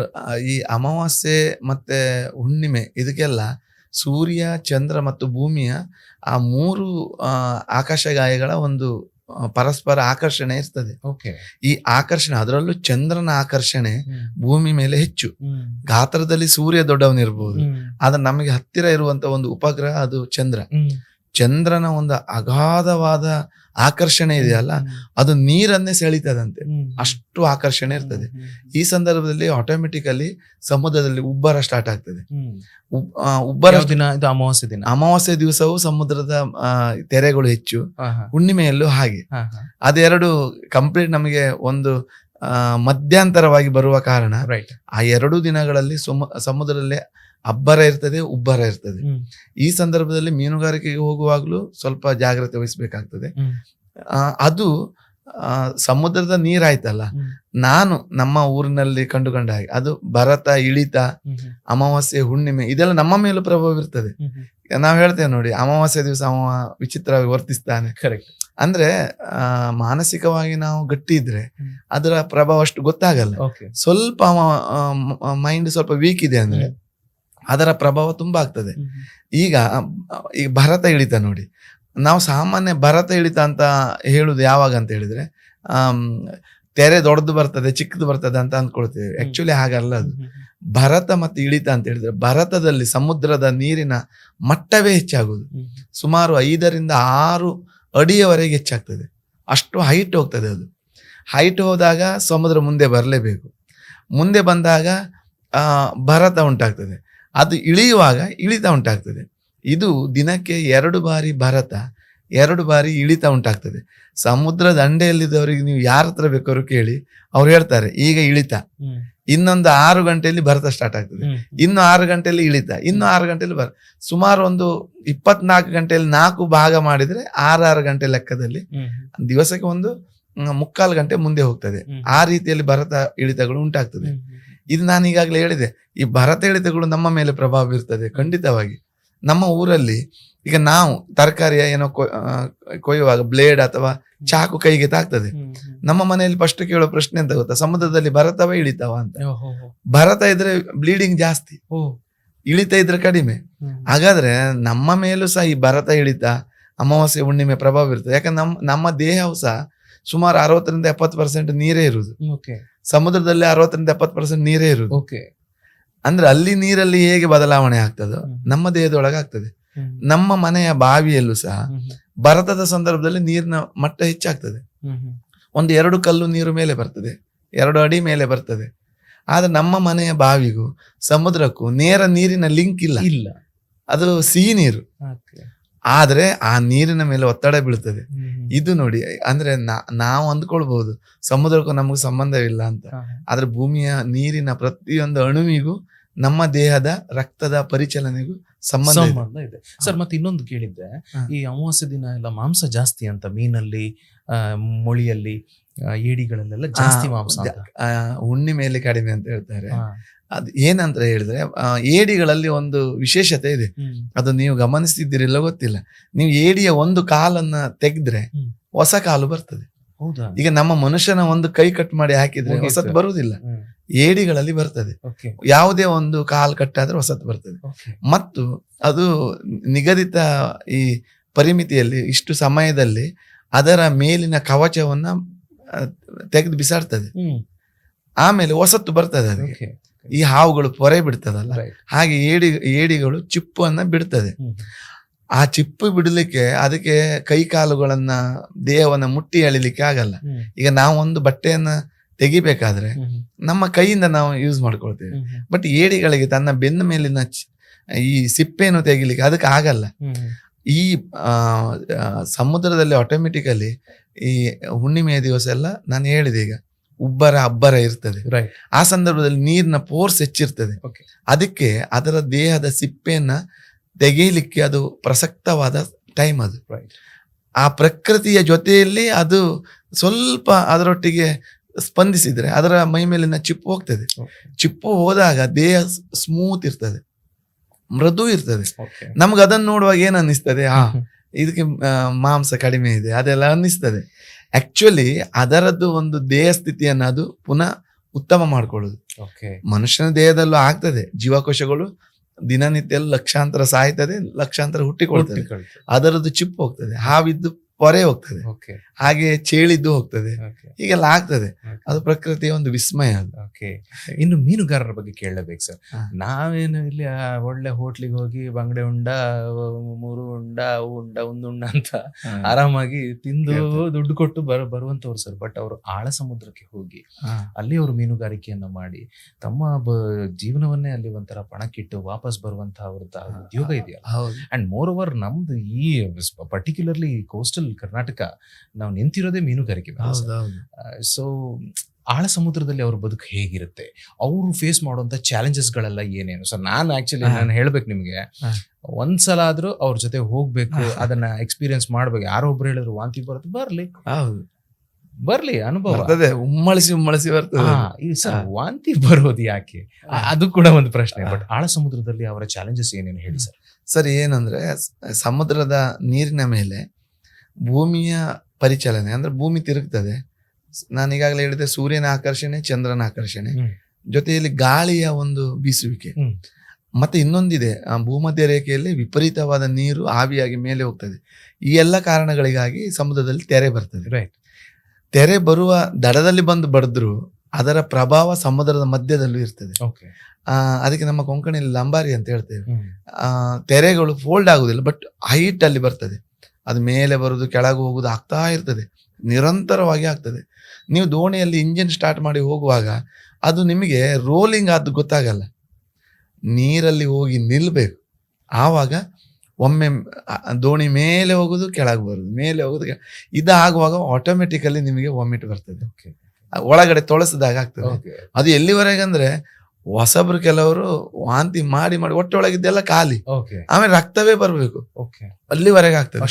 ಕೆಲವರು ಮಲಗ್ತಾರೆ. ಅಂದ್ರೆ ನಿಮ್ಮ ದೇಹ ಸ್ಥಿತಿಯ ಮೇಲೆ ಅವಲಂಬಿಸ್ತಿರ್ತದೆ. ನೀವು ಈಗಾಗಲೇ ಬಸ್ಸಿನಲ್ಲಿ ವಾಂತಿ ಮಾಡದವರು, ನಿಮಗೆ ಯಾವುದು ಸಹ ನಾಟುವುದೇ ಇಲ್ಲ ಅಂತ ದೇಹ ಸ್ಥಿತಿ, ಸದೃಢರು ಅಂತ ಹೇಳಿದ್ರೆ ಏನಾಗಲ್ಲ. ಆದ್ರೆ ಸಾಮಾನ್ಯ ಸಣ್ಣ ಸಣ್ಣ ಇದಕ್ಕೂ ವಾಂತಿ ಬರುವವರು, ಅಥವಾ ಮತ್ತೆ ಸಮುದ್ರದಲ್ಲಿ ವಿಭಿನ್ನವೇ ಅದು. ಒಂದು ಕಡೆಯಲ್ಲಿ ಉಪ್ಪು ನೀರಿನ ಗಾಳಿ ಬೀಸ್ತಾ ಇರ್ತದೆ, ಒಂದು ಕಡೆಯಲ್ಲಿ ಬಿಸಿಲು, ಇದೆಲ್ಲ ವ್ಯತಿರಿಕ್ತವಾದ ವಾತಾವರಣ. ಒಬ್ಬ ಮೀನುಗಾರ ಆಗ್ಬೇಕಾದ್ರೂ ಅವನಿಗೆ ಯಾವುದೇ ನಾನು ಹೇಳಿದಾಗೆ ಕೋರ್ಸ್ಗಳಿಲ್ಲ ಅಥವಾ ಎಲ್ಲೋ ಟ್ರೈನಿಂಗ್ ಆಗಿ ಬರಲ್ಲ. ಫಸ್ಟಿಗೆ ಕರ್ಕೊಂಡು ಹೋದಾಗ ದೋಣಿಯಲ್ಲಿ ಮೊದಲೆಲ್ಲ ಮರದ ದೋಣಿಗಳಿತ್ತು, ಅದ್ರೊಳಗೆ ನೀರು ಬರ್ತಾ ಇತ್ತು ಒಳಗೆ. ಆ ನೀರನ್ನು ತೆಗಿಲಿಕ್ಕೆ ಅವನಿಗೆ ಹೇಳುದು, ನೀರ್ ತೆಗಿ ಅಂತ. ಆಮೇಲೆ ಅದು ಪ್ರಾಕ್ಟೀಸ್ ಆಗಿ ಆಗಿ ಬಲೆ ಬಿಡುದು, ಎಂಜಿನ್ ಡ್ರೈವರ್ ಆಗುದು, ಮೀನಿನ ಹೆಜ್ಜೆ ನೋಡುದು, ಇದೆಲ್ಲ ಅವನಿಗೆ ಪ್ರಮೋಷನ್ ಕೊಡ್ತಾ ಹೋಗ್ತಾರೆ. ಮೀನಿನ ಹೆಜ್ಜೆ ಒಂದು ಸಬ್ಜೆಕ್ಟ್ ಇದೆ, ಅದನ್ನ ಮತ್ತೆ ಮಾತಾಡೋಣ. ಅಲ್ಲ ಇದೆ ಈ ಚಾಲೆಂಜಸ್ ಏನ್ ಆ ಚಾಲೆಂಜಸ್ ಅಂತ ಹೇಳಿದ್ರೆ, ಮೊದಲನೇದಾಗಿ ಉಪ್ಪು ನೀರಿನಿಗೆ ಅವನ ಬಾಡಿ ಸ್ಪಂದಿಸ್ಬೇಕು. ಅದಕ್ಕೆ ಅದು ಒಡ್ಡುವ ಸವಾಲಿಗೆ ಫಸ್ಟ್ ಅವ ಸವಾಲನ್ನು ಎದುರಿಸ್ಬೇಕು. ಉಪ್ಪಿನ ಹವಾ ಇದೆಯಲ್ಲ, ಅದು ಅಷ್ಟು ಸುಲಭ ಅಲ್ಲ. ಕೆಳಗೆ ಉಪ್ಪು, ಬರುವ ಗಾಳಿಯಲ್ಲಿ ಉಪ್ಪು, ತಲೆ ಮೇಲೆ ಬೀಳುವಂತ ಬಿಸಿಲು, ಇದೆಲ್ಲ ಆಗುವಾಗ ಎಂಥವರಿಗಾದ್ರೂ ಒಂದು ತಲೆ ತಿರುಗುವ ಅನುಭವ ಅಥವಾ ಅದೆಲ್ಲ ಅವನು ದಿನನಿತ್ಯ ಅಭ್ಯಾಸ ಆಗಿ ಆಗಿ ಆಗಿ ಸರಿ ಮಾಡ್ಕೊಳ್ಬೇಕು. ಆಮೇಲೆ ಅವನಿಗೆ ಸಮುದ್ರದಲ್ಲಿ ತೆರೆಗಳು ಯಾವ ದಿಕ್ಕಿನಿಂದ ಬರ್ತದೆ, ಗಾಳಿ ಯಾವ ದಿಕ್ಕಿನಿಂದ ಬರ್ತಾರೆ, ಇದೆಲ್ಲ ಅವನು ಪ್ರತಿ ದಿವಸ ನೋಡಿ ನೋಡಿ ಅಭ್ಯಾಸ ಆಗ್ತದೆ. ಮೋಡ ಕಟ್ತದೆ, ಮೋಡದ ಒಳಗಡೆ ಗಾಳಿ ಸಿಕ್ಕಿ ಹಾಕೊಂಡಿರ್ತದೆ, ಅದು ನಮಗೆ ಗೊತ್ತಾಗಲ್ಲ. ಆದರೆ ಸಮುದ್ರದಲ್ಲಿ ಮೀನುಗಾರ ಹೇಳ್ತಾನೆ, ನೋಡಿ ಇಲ್ಲಿ ಮೋಡ ಆಗಿದೆ, ತೆಂಕಣದಲ್ಲಿ ಗಾಳಿ ಇದೆ, ಮೋಡದಲ್ಲಿ ಸಿಕ್ಕಾಕೊಂಡಿದೆ. ಆ ಮೋಡ ಈಗ ಆಚೆಗೆ ಹೋದ್ರೆ ಗಾಳಿ ಬೀಸ್ತದೆ, ಮೋಡ ನೀರಾಗಿ ಮಳೆಯಾಗಿ ಬಿದ್ರೆ ಅಲ್ಲಿ ಗಾಳಿ ಬೀಸ್ತದೆ. ಅದೆಲ್ಲ ಅವನ ಅನುಭವ. ಕೆಲವು ಬಾರಿ ವಿಪರೀತವಾದ ಮಳೆ. ಈಗ ನೀವು ನೋಡಿ, ಆಳ ಸಮುದ್ರ ಅಂದ್ರೆ 13 ದಿನ ಡೀಪಲ್ಲಿ ಇರುವಂತ ಬೋಟ್ಗಳು ಮಂಗಳೂರಲ್ಲಿ ಸಾಕಷ್ಟಿವೆ. ಗಂಗೊಳ್ಳಿಯಲ್ಲಿವೆ, ಮಲ್ಪೆಯಲ್ಲಿದೆ, ಕಾರವಾರದಲ್ಲಿದೆ. ಇವೆಲ್ಲ ಹೋಗ್ತದೆ 13 ದಿವಸ. ಇವತ್ತು ಹೋದ್ರೆ 13 ದಿವಸ ಅವನಿಗೆ ಸಮುದ್ರವೇ ಮನೆ. ಅಲ್ಲಿ ಯಾವ ಗಾಳಿ ಅದೆಲ್ಲ ಯಾವುದನ್ನ ನಾವು ಲೆಕ್ಕ ಹಾಕ್ಲಿಕ್ಕಿಲ್ಲ. ನಿರಂತರವಾದ ಕೆಲಸ. ಈಗ ಮನೆಯಲ್ಲಿ ನಾವು ಸೆಕೆ ಆಯ್ತು, ಸ್ನಾನ ಮಾಡುವ ದಿವಸಕ್ಕೆ 3 ಬಾರಿ ಸ್ನಾನ ಮಾಡ್ತೇವೆ, 2 ಬಾರಿ ಸ್ನಾನ ಮಾಡ್ತೇವೆ. ಅಲ್ಲಿ ಸ್ವಲ್ಪ ನೀರು ತಕೊಂಡು ಹೋಗಿರ್ತಾರೆ, ಹೆಚ್ಚಿರುವುದಿಲ್ಲ. ಆ ನೀರಲ್ಲೇ ಸ್ನಾನ ಆಗ್ಬೇಕು. ಕುಡಿಲಿಕ್ಕೆ ಆ ಅಡ್ಜಸ್ಟ್ಮೆಂಟ್ ಅಲ್ಲಿ ಕುಡಿಬೇಕು. ರಾತ್ರಿ ಇಡೀ ಎಚ್ಚರಿಕೆ ಇರಬೇಕು. ಯಾಕಂತ ಹೇಳಿದ್ರೆ ಡೀಪಿಗೆ ಹೋದಾಗ ಹಡಗುಗಳ ಸಂಚಾರ ಜಾಸ್ತಿ ಇರ್ತದೆ. ಅಲ್ಲಿ ಎಲ್ಲೋ ಒಂದು ಕಡೆ ಒಂದು ಕೇರ್ಲೆಸ್, ಅದು ಒಂದು ಸ್ವಲ್ಪ ವಿಚಲಿತ ಆದ್ರೂ ಸಹ ಯಾವುದೋ ಹಡಗು ಬಂದು ಹೊಡೆದು ಹೋಗ್ತದೆ. ಆ ಹಡಗಿನವನಿಗೆ ಇವನ ದೋಣಿ ಕಾಣುವುದೇ ಇಲ್ಲ. ಈ ಬೋಟ್ಗಳೆಲ್ಲ ಅದು ಏನಂದ್ರೆ ಒಂದು ಆನೆ ಎದುರಿಗೆ ಇರುವೆ ಬಂದ ಹಾಗೆ, ಅವರಿಗೆ ಅದು ಹತ್ರ ಬರುವಾಗಲೇ ಗೊತ್ತಾಗೋದು. ಹಾಗೆ ಎಲ್ಲರೂ ಮಲಗಿ ಬಿಟ್ರೆ ಯಾವುದೋ ಹಡಗು ಬಂದು ಹೊಡೆದು ಹೋಗ್ತದೆ. ಆವಾಗ ಯಾರೋ ಒಬ್ಬರಾದ್ರೆ ಎಚ್ಚರಿಕೆ ಇರಬೇಕು. ಹಡಗು ಬರ್ತಿದ್ರೆ ಅವರಿಗೆ ಇವರ ಹತ್ರ ಏನೆಲ್ಲ ಬೆಳಕಿನ ವ್ಯವಸ್ಥೆ ಇದೆ, ಈಗ ರಾತ್ರಿ ಹೊತ್ತಲ್ಲಿ ನಿಶಾನೆ ಕೊಡ್ತಾ ಇರ್ಬೇಕಾಗ್ತದೆ. ಕೊಟ್ಟಾಗ ಅವರು ಆಚೆಗೆ ಹೋದ್ರೆ ಓಕೆ, ನೇರವಾಗಿ ನನ್ನ ಕಡೆ ಬರ್ತಾ ಇದೆ ಹಡಗು ಅಂತ ಹೇಳಿದ್ರೆ ಅಲ್ಲಿಂದ ಅವನು ಬೇರೆ ಕಡೆಗೆ ಹೋಗ್ಬೇಕು. ರಾತ್ರಿಯಲ್ಲಿ ತಿಮಿಂಗಿಲಗಳ ಸಂಚಾರ ಇರ್ತದೆ. ಅದು ಬಂದ್ರೆ ಏನು ಮಾಡಬೇಕು? ಕೆಲವು ಬಾರಿ ಬಲೆಯಲ್ಲಿ ವಿಷಕಾರಕ ಕೆಲವು ಹಾವುಗಳು, ಸಮುದ್ರದ ಹಾವುಗಳು ಇರ್ತವೆ, ಅದು ಬರ್ತದೆ. ಆಮೆಗಳು ಸಿಗ್ತವೆ. ಇದೆಲ್ಲ ಅಂದ್ರೆ ಅವನು ಯೋಚನೆ ಮಾಡ್ತಾ ಇರ್ಬೇಕು. ಈಗ ಅವನಿಗೆ ಆರೋಗ್ಯ ಕೆಟ್ಟಿದ್ದು. ಈಗ ಯಾವುದೋ ಒಂದು 13 ದಿವಸ ಆಗಿ ಹೋಗುವಂತ ದೋಣಿಗಳು ಹೋಗ್ತಾ ಇರ್ತವೆ, ಅದರಲ್ಲಿ ಬೋಟಲ್ಲಿ ಕಳಿಸ್ಬೋದು ಅವರು. ಇಲ್ಲ, ಆ ಆರೋಗ್ಯವನ್ನು ನಾವು ಲೆಕ್ಕಿಸದೆ ಕೆಲಸ ಮಾಡಬೇಕು. ದಡಕ್ಕೆ ಹೋಗ್ತೀನಿ ಅಂತ ಹೇಳಿದ್ರೆ ಪಾಪ ನಿನ್ನೆ ಮೊನ್ನೆ ಬಂದಿರ್ತಾರೆ, ಅಷ್ಟು ಇಂಧನವನ್ನು ಅವರು ಖಾಲಿ ಮಾಡಿ ಬರ್ತಾರೆ. ಹೋದ್ರೆ ತುಂಬಾ ಲಾಸ್ ಆಗ್ತದೆ, ಲಕ್ಷಗಟ್ಟಲೆ ಲಾಸ್ ಆಗ್ತದೆ. ಆ ಲಕ್ಷಗಟ್ಟಲೆ ಲಾಸ್ ಅನ್ನ ಇದು ಮಾಡೋದಕ್ಕಿಂತ ಇವನ ಆರೋಗ್ಯಕ್ಕೆ ಬೇರೆ ಏನಾದರೂ ಸೊಲ್ಯೂಷನ್ ಇದೆಯಾ ಅದು ನೋಡ್ತಾರೆ. ಅಲ್ಲಿ ಅವರಿಗೆ ಗೊತ್ತಿದ್ದ ಮದ್ದನ್ನ ಅಥವಾ ಬೇರೆ ಏನಾದರೂ ಇದನ್ನು ನೋಡಿಕೊಂಡು ಅವರು ಸುಧಾರಿಸ್ಕೊಳ್ತಾರೆ. ಒಟ್ಟು ಹೆಲ್ತಿನ ವಿಷಯದಲ್ಲಿ ಜಾಗ್ರತೆ ಇರಬೇಕಾಗ್ತದೆ. ಆಮೇಲೆ ಆ ಗಾಳಿ ಒಡ್ಡುವಂತ ಇದಕ್ಕೂ ಜಾಗ್ರತೆ ಮಾಡಬೇಕಾಗ್ತದೆ. ಮೀನುಗಳಿಂದ ಆಗುವ ಅಪಾಯಗಳಿಗೂ ಅವನು ಜಾಗ್ರತೆ ವಹಿಸಬೇಕು. ಹಡಗುಗಳಿಂದ ಜಾಗ್ರತೆ ವಹಿಸಬೇಕಾಗ್ತದೆ. ಇದೆಲ್ಲ ಮಾಡಿದ್ರೆ ಅವ ಮೀನುಗಾರ ಆಗಬಹುದು. ಸರ್ 100% ರಿಸ್ಕ್ ಅಲ್ಲೇ ಇರೋದವರು. ಪ್ರತಿ ಕ್ಷಣ ಅವರಿಗೆ ನಿದ್ದೆ ಅಂತ ಇರೋದಿಲ್ಲ. ನಿದ್ದೆ ಮಾಡ್ತಾರೆ. 13 ದಿವಸ ಇದರಲ್ಲಿ ಪಾಳಿ ಲೆಕ್ಕದಲ್ಲಿ ನಿದ್ರೆ ಮಾಡ್ತಾರೆ. ಓಕೆ, ಒಂದಿಬ್ರು ಮಲಗ್ತಾರೆ, ಇಬ್ರು ವರ್ಕ್ ಮಾಡ್ತಾ ಇರ್ತಾರೆ, ಮತ್ತೊಂದಿಬ್ರು ಹೀಗೆ. ಮತ್ತೆ ಒಮ್ಮೆ ಬಂದ್ರೆ ಒಬ್ಬನಿಗೆ ರೆಸ್ಟ್ ಕೊಡ್ತಾರೆ, 13 ದಿವಸ ರೆಸ್ಟ್ ಅವನಿಗೆ. ಮತ್ತೆ ಉಳಿದವರೆಲ್ಲ ಹೋಗ್ತಾರೆ. ಬಂದವರಿಗೆ ಒಂದೇ ದಿವಸ. ಈಗ ಅವನ್ ನೇರ ನಾಳೆ ಹೋಗ್ತಾನಂದ್ರೆ ಇವತ್ತೊಂದ್ ದಿವಸ ರೆಸ್ಟ್ ಅವನಿಗೆ, ನಾಳೆ ಹೊರಟು ಬಿಡ್ಬೇಕು ಅವನು. ಸರ್, ಈಗ ಆಳ ಸಮುದ್ರ ಮೀನುಗಾರ ಇರ್ತಾರಲ್ಲ, ಅವರಿಗೆ ದೈಹಿಕವಾಗಿ ಮತ್ತು ಮಾನಸಿಕವಾಗಿ ಹಾ. ಸಿಕ್ಕಾಪಟ್ಟೆ ಸದೃಢರಾಗಿರ್ಬೇಕು. ಇರ್ಲೇಬೇಕು ಸರ್. ಯಾಕಂತ ಹೇಳಿದ್ರೆ ಅಲ್ಲಿ ಈ ಹಗ್ಗವನ್ನ ಎಳೆಯುವ ಪ್ರಮೇಯ ಬರ್ತದೆ. ಕೆಲವು ಈ ಬೋರ್ಡ್ ಟ್ರಾಲ್ ಎಳೆಯುವಂತ ಸಂದರ್ಭದಲ್ಲಿ ಬೋರ್ಡಿಗೆ ಕೆಲವು ಗಂಟುಗಳು ಅವರು ಸುಲಭದಲ್ಲಿ ತೆಗಿತಾರೆ, ಅಂತ ಗಂಟುಗಳನ್ನೇ ಹಾಕ್ತಾರೆ. ಕೆಲವು ಬಾರಿ ಗಂಟು ತೆಗಿಲಿಕ್ಕೆ ಆಗಲ್ಲ. ಅವರ ಕೈಯ ಬೆರಳುಗಳಲ್ಲಿ ಎಷ್ಟು ಸ್ಟೆಮಿನಾ ಇರಬೇಕು ಆ ಗಂಟುಗಳನ್ನು ಬಿಚ್ಚಲಿಕ್ಕೆ. ಈ ಬಲೆಗಳನ್ನು ಎಳಿಲಿಕ್ಕೆ ಎಷ್ಟು ಸ್ಟೆಮಿನಾ ಬೇಕು. ಪರಸ್ಪರ ದೋಣಿಗಳನ್ನು ಹತ್ತಿರ ಮಾಡುವಾಗ ಅದನ್ನು ಹಗ್ಗ ಎಳಿಬೇಕಾಗ್ತದೆ. ಆಮೇಲೆ ಐಮಸ್ಟ್ ಕಂಬಗಳು ಇರ್ತದೆ, ಅದ್ರ ಮೇಲೆ ಹೋಗಿ ತುದಿಯಲ್ಲಿ ಕೂತ್ಕೊಳ್ತಾನೆ. ಆಗ ಅವನ ಹಾರ್ಟ್ ಸಹ ಸ್ಟ್ರಾಂಗ್ ಇರ್ಬೇಕು. ಮತ್ತೆ ಧೈರ್ಯ ಎಷ್ಟು ಬೇಕು ಸರ್? ಅದು ಆ ಧೈರ್ಯ ಮತ್ತು ನಾನು ಹೇಳಿದ ಹಾರ್ಟ್ ಸ್ಟ್ರಾಂಗ್ ಅಂದ್ರೆ ಅದೇ. ಅಂದ್ರೆ ವೀಕ್ ಹಾರ್ಟ್ನವರಾದ್ರೆ ಅವನಿಗೆ ಹೋಗ್ಲಿಕ್ಕೆ ಆಗಲ್ಲ. ಒಂದ್ 4 ದಿವಸ ಆದಾಗಲೇ ಅವನು ಯೋಚನೆ ಮಾಡ್ತಾರೆ, ನನಗೆ ಸಮುದ್ರ ಆಗುದಿಲ್ಲ. ಆ ಲೆಕ್ಕದಲ್ಲಿ ಸರ್ ಒಂದು ಫಿಯರ್ಲೆಸ್ ಮೈಂಡ್ ಸೆಟ್ ಇರ್ಬೇಕು. ಈ ಫಿಯರ್ಲೆಸ್ ಅನ್ನೋದು ಅವ್ರ ಒಳಗ್ ಇರ್ಬೇಕದು ಪರ್ಮನೆಂಟ್. ಹೌದು. ಮತ್ತೆ 100ಕ್ಕೆ 100 ಜನರಿಗೆ ಈಜ್ಲಿಕ್ಕೆ ಬರಲ್ಲ. ಅದರಲ್ಲಿ ಒಂದು 20-30% ಜನರಿಗೆ ಈಜಲಿಕ್ಕೆ ಬರುದಿಲ್ಲ. ಈಜು ಅಂದ್ರೆ ಗೊತ್ತಿರುವುದಿಲ್ಲ. ಆದ್ರೆ ನನ್ನ ಒಬ್ಬರ ಅಣ್ಣ ಒಳ್ಳೆ ಈಜ್ತಾರೆ, ಇನ್ನೊಬ್ಬರ ಅಣ್ಣನಿಗೆ ಈಜ್ಲಿಕ್ಕೆ ಬರುದಿಲ್ಲ. ಆದ್ರೂ ಅವರು 40-45 ವರ್ಷ ಅವರು ಮೀನುಗಾರಿಕೆ ಮಾಡಿದ್ರು. ಅವರಿಗೆ ವಿಲ್ ಪವರ್ ಅದು. ಈಜ್ಲಿಕ್ಕೆ ಬರದಿದ್ರು ನಾನು ಈ ಕಸುಬನ್ನು ಮಾಡ್ತೇನೆ ಅನ್ನುವಂತಹ ಧೈರ್ಯ ಇದೆಯಲ್ಲ, ಅದು ಅವರನ್ನು. ನಿಮ್ ಕುಲ ಕಸಬಲ್ವಾ? ನನ್ನ ಕುಲ ಕಸಬ ಅಲ್ವಾ? ಹೌದು. ಹಾಗೆ ನಾನು ಅದರಲ್ಲಿ ಹೋಗ್ತಾ ಇದ್ದೆ. ಖಂಡಿತ. ಅದಕ್ಕೆ ನಿಮ್ಮಂತವರಿಂದ ಈ ವಿಚಾರಗಳು ಬಂದಾಗ ಅದಕ್ಕೆ ತುಂಬಾ ನನಗೆ ತುಂಬಾ ರೆಸ್ಪೆಕ್ಟ್ ಮೀನುಗಾರಿಕೆ ಮೇಲೆ. ಯಾಕಂತ ಹೇಳಿದ್ರೆ ನಾನು ಏನ್ ಎಜುಕೇಶನ್ ತಕೊಂಡಿದ್ದೀನೋ, ನನ್ನ ಪ್ರತಿಯೊಂದು ಎಜುಕೇಶನ್ ನಲ್ಲಿ ಸಮುದ್ರ, ನಾನು ಏನ್ ದುಡಿದಿದ್ದೇನೆ ಸಮುದ್ರದಲ್ಲಿ ಅದಕ್ಕೆ ವಿನಿಯೋಗ ಆಗಿದೆ. ಅಂದ್ರೆ ನಾನು ನನ್ನ 4 ಪದವಿಯನ್ನು ಮುಗಿಸಿದ್ದೇನೆ. ಆ 4 ಪದವಿಯ ಹಿಂದೆ ಸಮುದ್ರದ ಒಂದಿಷ್ಟು ಹಣಕಾಸಿನ ಸಹಾಯ. ಏನೇನ್ ಪದವಿ ನಿಮ್ದು? ನಾನು BA B.Ed ಮಾಡಿದೆ, MA M.Ed ಮಾಡಿದೆ. ಎಲ್ಲವೂ ಅಲ್ಲಿಂದನೇ ಬಂದ, ಎಲ್ಲವೂ ಸಮುದ್ರದ ಬಳುವಳಿ. ಅದಕ್ಕೆ ನಾನು ಅದಕ್ಕೆ ಚಿರಋಣಿಯಾಗಿದ್ದೇನೆ. ಈಗ ನೀವು ಅದನ್ನ ರಿಟರ್ನ್ ಮಾಡ್ಬೇಕಲ್ಲ? ನಾನು ರಿಟರ್ನ್ ಅಂದ್ರೆ ನಾನೀಗ ಸುಮಾರು ಸಮುದ್ರಕ್ಕೆ ಸಂಬಂಧಪಟ್ಟದ್ದು 200 ಆರ್ಟಿಕಲ್ ಹತ್ತತ್ರ ಬರೆದಿದ್ದೇನೆ. ಫ್ಯಾಂಟಾಸ್ಟಿಕ್. ಆ 200 ಆರ್ಟಿಕಲ್ಗಳಲ್ಲೂ ನನಗೆ ಸಮುದ್ರದ ಬಗ್ಗೆ ಕಳಕಳಿ ಇದೆ. ಮೀನುಗಾರರ ನೋವು, ಅವರ ಕಷ್ಟಗಳು, ಅದೆಲ್ಲ ಅದರಲ್ಲಿ ಬಿಂಬಿಸಿದ್ದೇನೆ. ಇದರಿಂದ ಏನೋ ಒಂದು ಬದಲಾವಣೆ ಆಗ್ತದೆ ಅಂತ ಅಲ್ಲ, 4 ಜನ ಓದ್ತಾರೆ, ಆ ಓದಿದವನಿಗೆ ಅನಿಸ್ತದೆ ಸಮುದ್ರದ ಈ ಮೀನುಗಾರಿಕೆ ಇಷ್ಟು ಕಷ್ಟ ಇದೆ. ನಾವಿನ್ನು ಅವ್ರು ಮೀನ್ ತಗೊಂಡ್ ಬಂದಾಗ ವಿಪರೀತ ಚರ್ಚೆ ಮಾಡೋದು ಬೇಡ ಅಲ್ವಾ?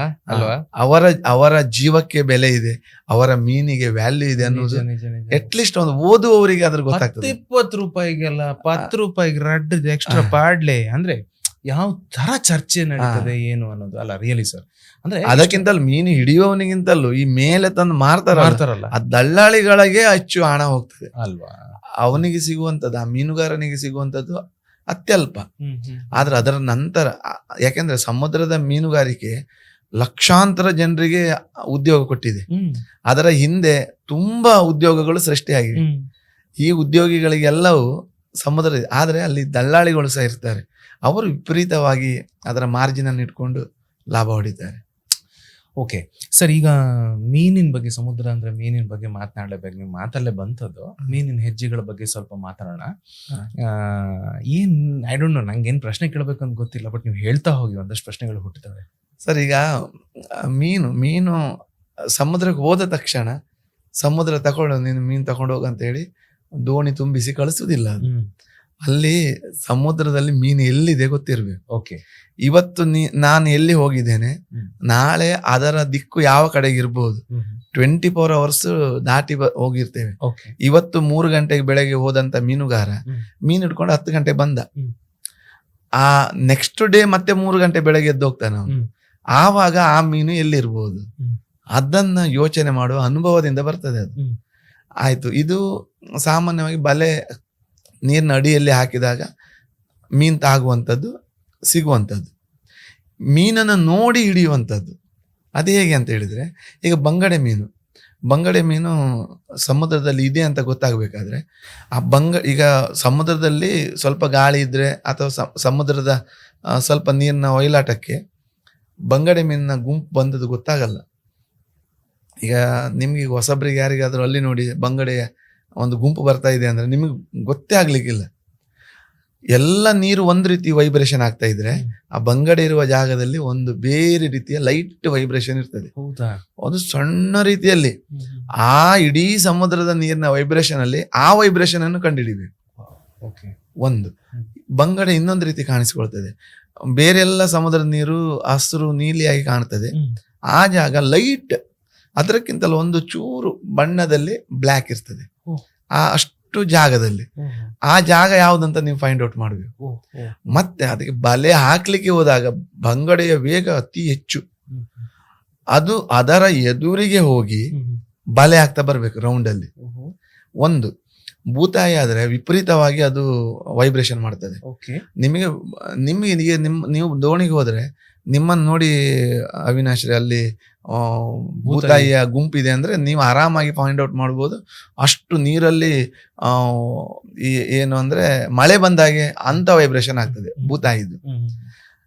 ಇನ್ನು ಕೆಲವು ಬಾರಿ ಭೂತಾಯಿ ಮೇಲ್ಗಡೆ ತೋರಿಸ್ಕೊಳ್ಳೋದಲ್ಲ, ನೀರಿನ ಮಟ್ಟವನ್ನು ನೋಡ್ತಾ ಹೋಗ್ಬೇಕು. ಕೆಳಗಡೆಯಿಂದ ಗುಳ್ಳೆ ಗುಳ್ಳೆ ಬರ್ತದೆ, ಆ ಜಾಗದಲ್ಲಿ ಅಡಿಯಲ್ಲಿ ಇರ್ತದೆ. ಸಿಗಡಿ ಮೀನಿದೆ. ಸಿಗಡಿ ಮೀನು ಹೇಗಂತ ಹೇಳಿದ್ರೆ, ನೀವು ದೋಣಿಯಲ್ಲಿ ಹೋಗ್ತಾ ಇರುವಾಗ ಎಂಜಿನ್ ಸೌಂಡ್ ಇದೆಯಲ್ಲ, ಆ ಸೌಂಡಿಗೆ ಹಿಂದ್ಗಡೆಯಲ್ಲಿ ಮುಖ ಹಿಂದ್ಗಡೆ ಮಾಡಿ ಹಿಂದ್ಗಡೆ ಒಬ್ಬ ನೋಡ್ತಾ ಇರ್ಬೇಕು ನೀರಿಗೆ. ಎಲ್ಲೋ ಒಂದು ಎರಡು ಸಿಗಡಿ ಹಾರಿ ಬಿಡ್ತದೆ. ಅದು ಹಾರಿತೆ ಅಂದ್ರೆ ಅಲ್ಲಿ ಬಲೆ ಹಾಕಿದ್ರೆ ರಾಶಿ ಸಿಗಡಿ ಇರ್ತದೆ, ಅದನ್ನು ನೋಡ್ಲಿಕ್ಕೆ ಬರಬೇಕು. ಮತ್ತೆ ದೊಡ್ಡ ದೊಡ್ಡ ಮೀನುಗಳಿದ್ದು ಅದರ ಸೈಜಿನ ಹಾಗೆ ನೀರಿನ ವೈಬ್ರೇಷನ್ ಇರ್ತದೆ. ಮತ್ತೆ ಅದಕ್ಕೆ ಹಿಡಿಯುವಂತ ಬಲೆಗಳು ಹಾಗೆ, ಎಲ್ಲ ಮೀನುಗಳಿಗೆ ಒಂದೇ ರೀತಿ ಬಲೆಗಳು ಇರುವುದಿಲ್ಲ. ಮತ್ತೆ ಟೈಮ್, ಈಗ ರಾತ್ರಿಯಲ್ಲಿಯೂ ಸಹ ಮೀನಿನ ಇದನ್ನು ಇರುವಿಕೆಯನ್ನು ಕಂಡುಹಿಡಿಯಲಿಕ್ಕೆ ಆಗ್ತದೆ. ಈಗ ಹಗಲಲ್ಲಿ ನಾನು ಹೇಳಿದೆ, ರಾತ್ರಿ ಹೇಗೆ ಅಂತ ಹೇಳಿದ್ರೆ ನೀರಿಗೊಂದು ಪವರ್ ಇದೆ. ನೀವು ಲೈಫ್ ಆಫ್ ಪೈ ಫಿಲ್ಮ್ ನೋಡಿದ್ರೆ ನೋಡ್ಲಿಲ್ಲ, ಬಟ್ ಕೇಳಿದಿರಿ, ವರ್ಲ್ಡ್ ಫೇಮಸ್ ಆಸ್ಕರ್ ಅವಾರ್ಡ್ಸ್ ಬಂತ ಅದಕ್ಕೆ. ಅದರಲ್ಲಿ ಸಮುದ್ರಕ್ಕೆ ಒಂದು ಪವರ್ ಇದೆ. ಏನಂತ ಹೇಳಿದ್ರೆ ರಾತ್ರಿಯ ಹೊತ್ತಿನಲ್ಲಿ ರೇಡಿಯಂನಾಗಿ ಹೊಳಿತದೆ ಸಮುದ್ರ. ನೀವು ಕೈ ಹಾಕಿ ಒಮ್ಮೆ ನೀರನ್ನು ಕದಡಿಸಿದ್ರೆ ಸಾಕು, ಅಷ್ಟು ಭಾಗ ವೈಟ್ ಆಗಿ ಗೋಚರಿಸ್ತದೆ. ಮೀನು ಏನಾದ್ರೂ ಗುಂಪಲ್ಲಿ ಬರ್ತಾ ಇದ್ರೆ ಇಡೀ ಕತ್ತಲೆಯ ಸಮುದ್ರದಲ್ಲಿ ಅಲ್ಲಿ ಮಾತ್ರ ಬೆಳಕಿನಾಗೆ ನೀರು ಚಕ ಚಕ ಚಕ ಹೊಳಿತದೆ ನೀರು. ಆಗ ಮೀನಿದೆ ಅಂತ ಗೊತ್ತಾಯ್ತು, ಅಲ್ಲಿ ಬಲೆ ಹಾಕ್ತಾರೆ. ಇದು ಗಾಢ ಕತ್ತಲೆಯ ರಾತ್ರಿಯಲ್ಲಿ. ಆಮೇಲೆ ಚಂದ್ರ ಇರುವ ರಾತ್ರಿ ಇಲ್ಲ, ಈ ಚಕಚಕನೆ ಹೊಳೆಯುವಂಥದ್ದು ಚಂದ್ರ ಇರುವಾಗ ಕಾಣುದಿಲ್ಲ. ನೀರೆಲ್ಲ ಬೆಳದಿಂಗಳು ಬಿದ್ದಿರ್ತದೆ, ನಿಮಗೆ ಮೀನು ಬಂದದ್ದು ಗೊತ್ತೇ ಆಗುದಿಲ್ಲ. ಆ ಕಾರಣಕ್ಕಾಗಿ ಚಂದಿರನ ಬೆಳಕು ಇರುವಾಗ ಮೀನುಗಾರರು ಮೀನುಗಾರಿಕೆ ಹೋಗುದಿಲ್ಲ. ಅಂದ್ರೆ ಇದು ಮೇಲೆ ನೋಡಿ ಹೊಡೆಯುವಂತ ಮೀನುಗಾರಿಕೆಗೆ. ಆದ್ರೆ ಈಗ ಬದಲಾಗಿದೆ, ಟೆಕ್ನಾಲಜಿ ಬಂದಿದೆ, ಫಿಶ್ ಫೈಂಡರ್ ಬಂದಿದೆ. ಬೋಟಿನ ಅಡಿಯಲ್ಲಿ ಒಂದು ಫಿಶ್ ಫೈಂಡರ್ ಅನ್ನು ಕ್ಯಾಮರಾ ಹಾಕ್ತಾರೆ. ಅದು ಸ್ಕ್ರೀನ್ ಅಲ್ಲಿ ಬರ್ತದೆ ಎಲ್ಲಿ ಮೀನಿದೆ ಇಲ್ಲ ಅಂತ ಸ್ಪಷ್ಟವಾಗಿ ಗೊತ್ತಾಗ್ತದೆ. ಇನ್ನೊಂದಿದೆ ಲೈಟ್ ಮೀನು ಮಾಡಬಾರ್ದು ಅಂತ ಹೇಳ್ತಾರೆ, ಮಾಡ್ತಾರೆ. ಒಂದು ಬೋಟಿಗೆ ಎಲೋಜಿನ್ ಲೈಟ್ ಗಳನ್ನು ತುಂಬಾ ಅಳವಡಿಸ್ತಾರೆ. ಇಡೀ ಸಮುದ್ರ ಹಗಲಿನಾಗೆ ಕಾಣಿಸ್ತದೆ. ಈ ಫ್ಲಡ್ ಲೈಟ್ ಮ್ಯಾಚ್ ಆದಾಗೆ ಅಲ್ಲಿ ಮಾತ್ರ ಬೆಳಕು ಹಗಲಿನಾಗೆ ಮಾಡ್ತಾರೆ. ಆಮೇಲೆ ಮೀನುಗಳು ಅದೇ ಜಾಗಕ್ಕೆ ಬರ್ತವೆ, ಸುತ್ತಲೂ ಬಲೆ ಹಾಕ್ತಾರೆ. ಅದು ಮಾಡಬಾರ್ದು, ಆದ್ರೆ ಅದು ನಿಷೇಧ ಇದ್ರು ಕೆಲವು ಕಡೆ ಎಲ್ಲ ಮಾಡ್ತಾರೆ.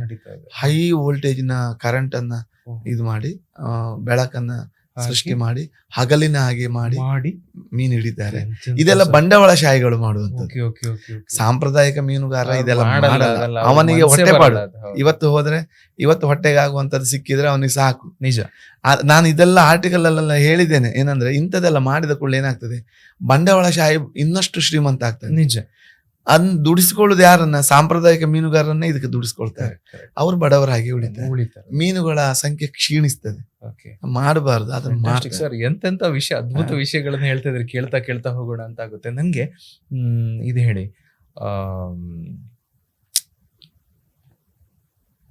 ತಿಮಿಂಗಿಲ್ಲ, ಡಾಲ್ಫಿನ್, ಇದ್ರ ಬಗ್ಗೆ ಸ್ವಲ್ಪ ನೀವು ಹೇಳ್ಬೇಕು. ಆಮೇಲೆ ಮೋಸ್ಟ್ಲಿ ನಿಮ್ದು ಒಂದು ಪುಸ್ತಕದಲ್ಲಿ ಓದಿದ್ದೆ ತೊರಕೆ ಮೀನಿನ ಬಗ್ಗೆ. ಸ್ವಲ್ಪ ಹೇಳಿ ನೋಡೋಣ ಸರ್. ಈಗ ಮೊದಲಿಗೆ ನಾನು ಡಾಲ್ಫಿನ್ ಮತ್ತೆ ತಿಮಿಂಗಲ ಬಗ್ಗೆ ಹೇಳ್ತೇನೆ. ಸಾಮಾನ್ಯವಾಗಿ ಎಲ್ಲರೂ ಡಾಲ್ಫಿನ್ ಮತ್ತೆ ತಿಮಿಂಗಲವನ್ನು ಮೀನ್ ಅಂತ ಅಂದ್ಕೊಳ್ತಾರೆ. ಅದು ಮೀನಲ್ಲ, ಅದು ಸಸ್ತನಿ. ಸಸ್ತನಿ ಅಂತ ಹೇಳಿದ್ರೆ ಯಾವ ಜೀವಿ ಮರಿಗಳನ್ನ ಹಾಕಿ ಆ ಮರಿಗಳಿಗೆ ಸ್ತನಪಾನವನ್ನು ಮಾಡ್ತದ, ಅಂದ್ರೆ ಹಾಲನ್ನ ಕೊಡ್ತದ. ಅದು ಸಸ್ತನಿಗಳು. ಈಗ ಹಸು, ಮನುಷ್ಯ, ಆನೆ ಇವೆಲ್ಲ ಸಸ್ತನಿಗಳು. ಸಮುದ್ರದಲ್ಲಿ ಮೀನುಗಳ ವರ್ಗವೇ ಬೇರೆ. ಡಾಲ್ಫಿನ್ ಮತ್ತೆ ತಿಮಿಂಗಿಲ ಸಸ್ತನಿಗಳು. ಅದರಲ್ಲೂ ಡಾಲ್ಫಿನ್ ಅದು ವಿಪರೀತವಾದ ಬುದ್ಧಿವಂತ ಪ್ರಾಣಿ. ಅದು ಯಾವ ತರ ಹೇಗೆ ಅಂತ ಹೇಳಿದ್ರೆ, ಅದಕ್ಕೆ ನೋಡಿ, ಸಮುದ್ರದಲ್ಲಿ ಮೀನುಗಾರ ಬಲೆ ಹಾಕಿದ್ದಾನೆ. ಬಲೆ ಹಾಕಿದಕ್ಕೆ ಅವನು ಹೋಗಿ ಬಲೆಯ ಮೀನನ್ನ ಕಿತ್ಕೊಂಡು ಬಂದು ತಿಂತದೆ. ಎಷ್ಟೊತ್ತಿಗೆ ಬಲೆ ಎಬ್ಬಿಸ್ತಾನೆ, ಎಷ್ಟೊತ್ತಿಗೆ ಬಲೆ ಎಳ್ಕೊಳ್ತಾನೆ, ಆವಾಗ ಅದು ವೆಯ್ಟ್ ಮಾಡಿಕೊಂಡು ತಿಂತದೆ. ದೋಣಿಯಲ್ಲಿ ಒಂದು ಸಣ್ಣ ಸೌಂಡ್ ಆದ್ರೂ ಸಾಕು. ಈಗ ದೋಣಿಯ ಇದಕ್ಕೆ ಯಾವುದೋ ಒಂದು ಕಲ್ಲೇನೋ ತಾಗಿತ್ತು, ಟಕ್ ಟಕ್ ಅಂತ ಸೌಂಡ್ ಬಂತು, ಅದು ಡಾಲ್ಫಿನ್ ಎಲ್ಲಿದ್ರು ಅಲ್ಲಿ ಬರ್ತದೆ. ಕತ್ತಲೆಯ ಹೊತ್ತಲ್ಲಿ ಕೆಲವು ಮೀನುಗಾರರು ಒಂದು ಬೀಡಿ ಸೇದಿದ್ರೆ ಆ ಲೈಟಿಗೆ ಅದು ಬರ್ತದೆ. ಅಷ್ಟು ಬುದ್ಧಿವಂತಿಕೆ. ಬಲೆ ಮೇಲೆ ಎಳೆಯುವವರಿಗೆ ವೆಯ್ಟ್ ಮಾಡ್ತದೆ. ಮತ್ತೆ ತಿಮಿಂಗಿಲ ಮತ್ತೆ ಡಾಲ್ಫಿನಿಗೆ ಒಂದು ವಿಶೇಷತೆ ಏನು ಅಂತ ಹೇಳಿದ್ರೆ, ಅದಕ್ಕೆ ನೀರಿನಲ್ಲಿ ಕರಗಿರುವ ಆಮ್ಲಜನಕವನ್ನು ಯೂಸ್ ಮಾಡ್ಲಿಕ್ಕೆ ಬರುವುದಿಲ್ಲ. ಅದರ ದೇಹ ಸ್ಥಿತಿ ಹಾಗಿಲ್ಲ. ಅದಕ್ಕೆ ಗಾಳಿಯಲ್ಲಿರುವ ಆಕ್ಸಿಜನ್ ಬೇಕು. ಆ ಕಾರಣಕ್ಕಾಗಿ ಅದು ನೀರಿನಿಂದ ಮೇಲೆ ಬಂದು ಈಗ ಗಾಳಿಯನ್ನು ತಗೊಳ್ತದೆ, ಅದರಲ್ಲೇ ಇರುವ ಆಕ್ಸಿಜನ್ ಅನ್ನು ತಗೊಳ್ತದೆ, ತಕೊಂಡು ಸಮುದ್ರದ ಅಡಿಗೆ ಹೋಗ್ತದೆ.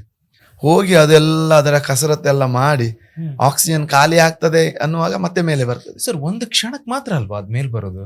ಒಂದು ಕ್ಷಣ ಅಂತ, ಆ ಕ್ಷಣದಲ್ಲಿ ಅದು ತಗೊಂಡು ಹೋಗ್ತದೆ. ಎಷ್ಟು ಹೊತ್ತು ಸಾಮಾನ್ಯ ಮೇಲೆ ಎಷ್ಟು ಹೊತ್ತಿರ್ತದೆ? ಒಮ್ಮೆ ಕೆಳಗೆ ಹೋದ್ರೆ ಒಂದು ನಿಮಿಷ ಗಟ್ಲೆ ಕೆಳಗಿರ್ತದೆ. ಮೇಲೆ ಎಷ್ಟು ಹೊತ್ತಿರ್ತದೆ? ಮೇಲೆ ಅದಕ್ಕೆ ಬಿಟ್ಟಿದೆ ಅದು. ಅಲ್ಲ, ಜಸ್ಟ್ ಒಂದು ಜಂಪ್ ಅಷ್ಟೇ. ಜಂಪ್ ಮಾಡ್ತದೆ. ಜಂಪ್ ಮಾಡ್ಲಿಕ್ಕೆ ಅದರ ಬೇರೆ ಬೇರೆ ಕಾರಣ ಇದೆ. ಸಮುದ್ರದಲ್ಲಿ ಒಂದು ಸಕ್ಕರ್ ಫಿಶ್ ಅಂತ ಇದೆ. ಸಕ್ಕರ್ ಫಿಶಿನ ಮಂಡೆಯಲ್ಲಿ ತಲೆ ಹತ್ತಿರ ಒಂದು ಹೀಗೆ ಒಂದು ಫ್ಲಾಟ್ ಆದ ಒಂದು ಭಾಗ ಇರ್ತದೆ. ಅದು ನೀವು ಇಂಡಕ್ಷನ್ ಸ್ಟವ್ ಅಲ್ಲಿ ನೋಡಿರ್ತೀರಿ, ಈ ಕುಕ್ಕರ್ಗಳಿಗೆ ಹಿಂದ್ಗಡೆ ಒಂದು ದೊರಗು ಒಂದು ಪ್ಲೇಸ್ ಇರ್ತದೆ. ಕುಕ್ಕರಿಗೆ ಅದು ಕರೆಕ್ಟ್ ಆಗಿ ಇಂಡಕ್ಷನ್ ಸ್ಟವ್ ಟಚ್ ಆಗ್ತದೆ. ಹಾಗೆ ಅದರ ತಲೆ ಮೇಲೆ ಒಂದು ಫ್ಲಾಟ್ ಆದ ಜಾಗ ಇರ್ತದೆ.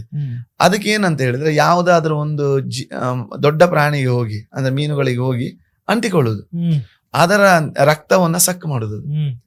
ಡಾಲ್ಫಿನ್ಗಳ ಮೈಗೆಲ್ಲ ಹೋಗಿ ಅಂಟಿಕೊಳ್ತದೆ. ಪರಾವಲಂಬಿ ಅದು. ಅಂಟಿಕೊಂಡು ರಕ್ತವನ್ನು ಹೀರ್ತದೆ. ಅದಕ್ಕೆ ವಿಪರೀತವಾದ ನೋವು ಸ್ಟಾರ್ಟ್ ಆಗ್ತದೆ. ಈ ಡಾಲ್ಫಿನ್ಗಳು ಏನ್ ಮಾಡ್ತದೆ ಅಂತ ಹೇಳಿದ್ರೆ, ನೀರಿಂದ ಮೇಲೆ ಹಾರಿ ಒಂದ್ 4-5 ಪಲ್ಟಿ ಹಾಕಿ ಮತ್ತೆ ನೀರಿಗೆ ಬೀಳ್ತದೆ.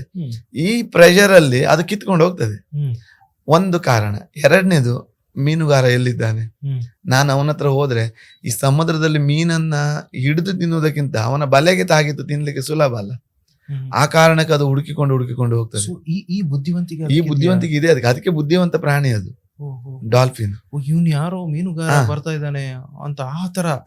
ಮತ್ತೆ ನೀವು ನಾರ್ಮಲಿ ಮೀನುಗಳನ್ನ ನೋಡಿ, ಅದರ ಬಾಲ ಈ ರೀತಿಯಲ್ಲಿ ಹೊಡಿತದಲ್ಲ? ಹೌದು, ಈ ರೀತಿಯಲ್ಲಿ ಸಾಮಾನ್ಯ ಹೀಗೆ. ಡಾಲ್ಫಿನ್ ಮತ್ತೆ ತಿಮಿಂಗಿಲದು ಬಾಲ ಹೀಗೆ ಮೇಲಿಂದ ಕೆಳಗೆ ಹೊಡೆಯುದು.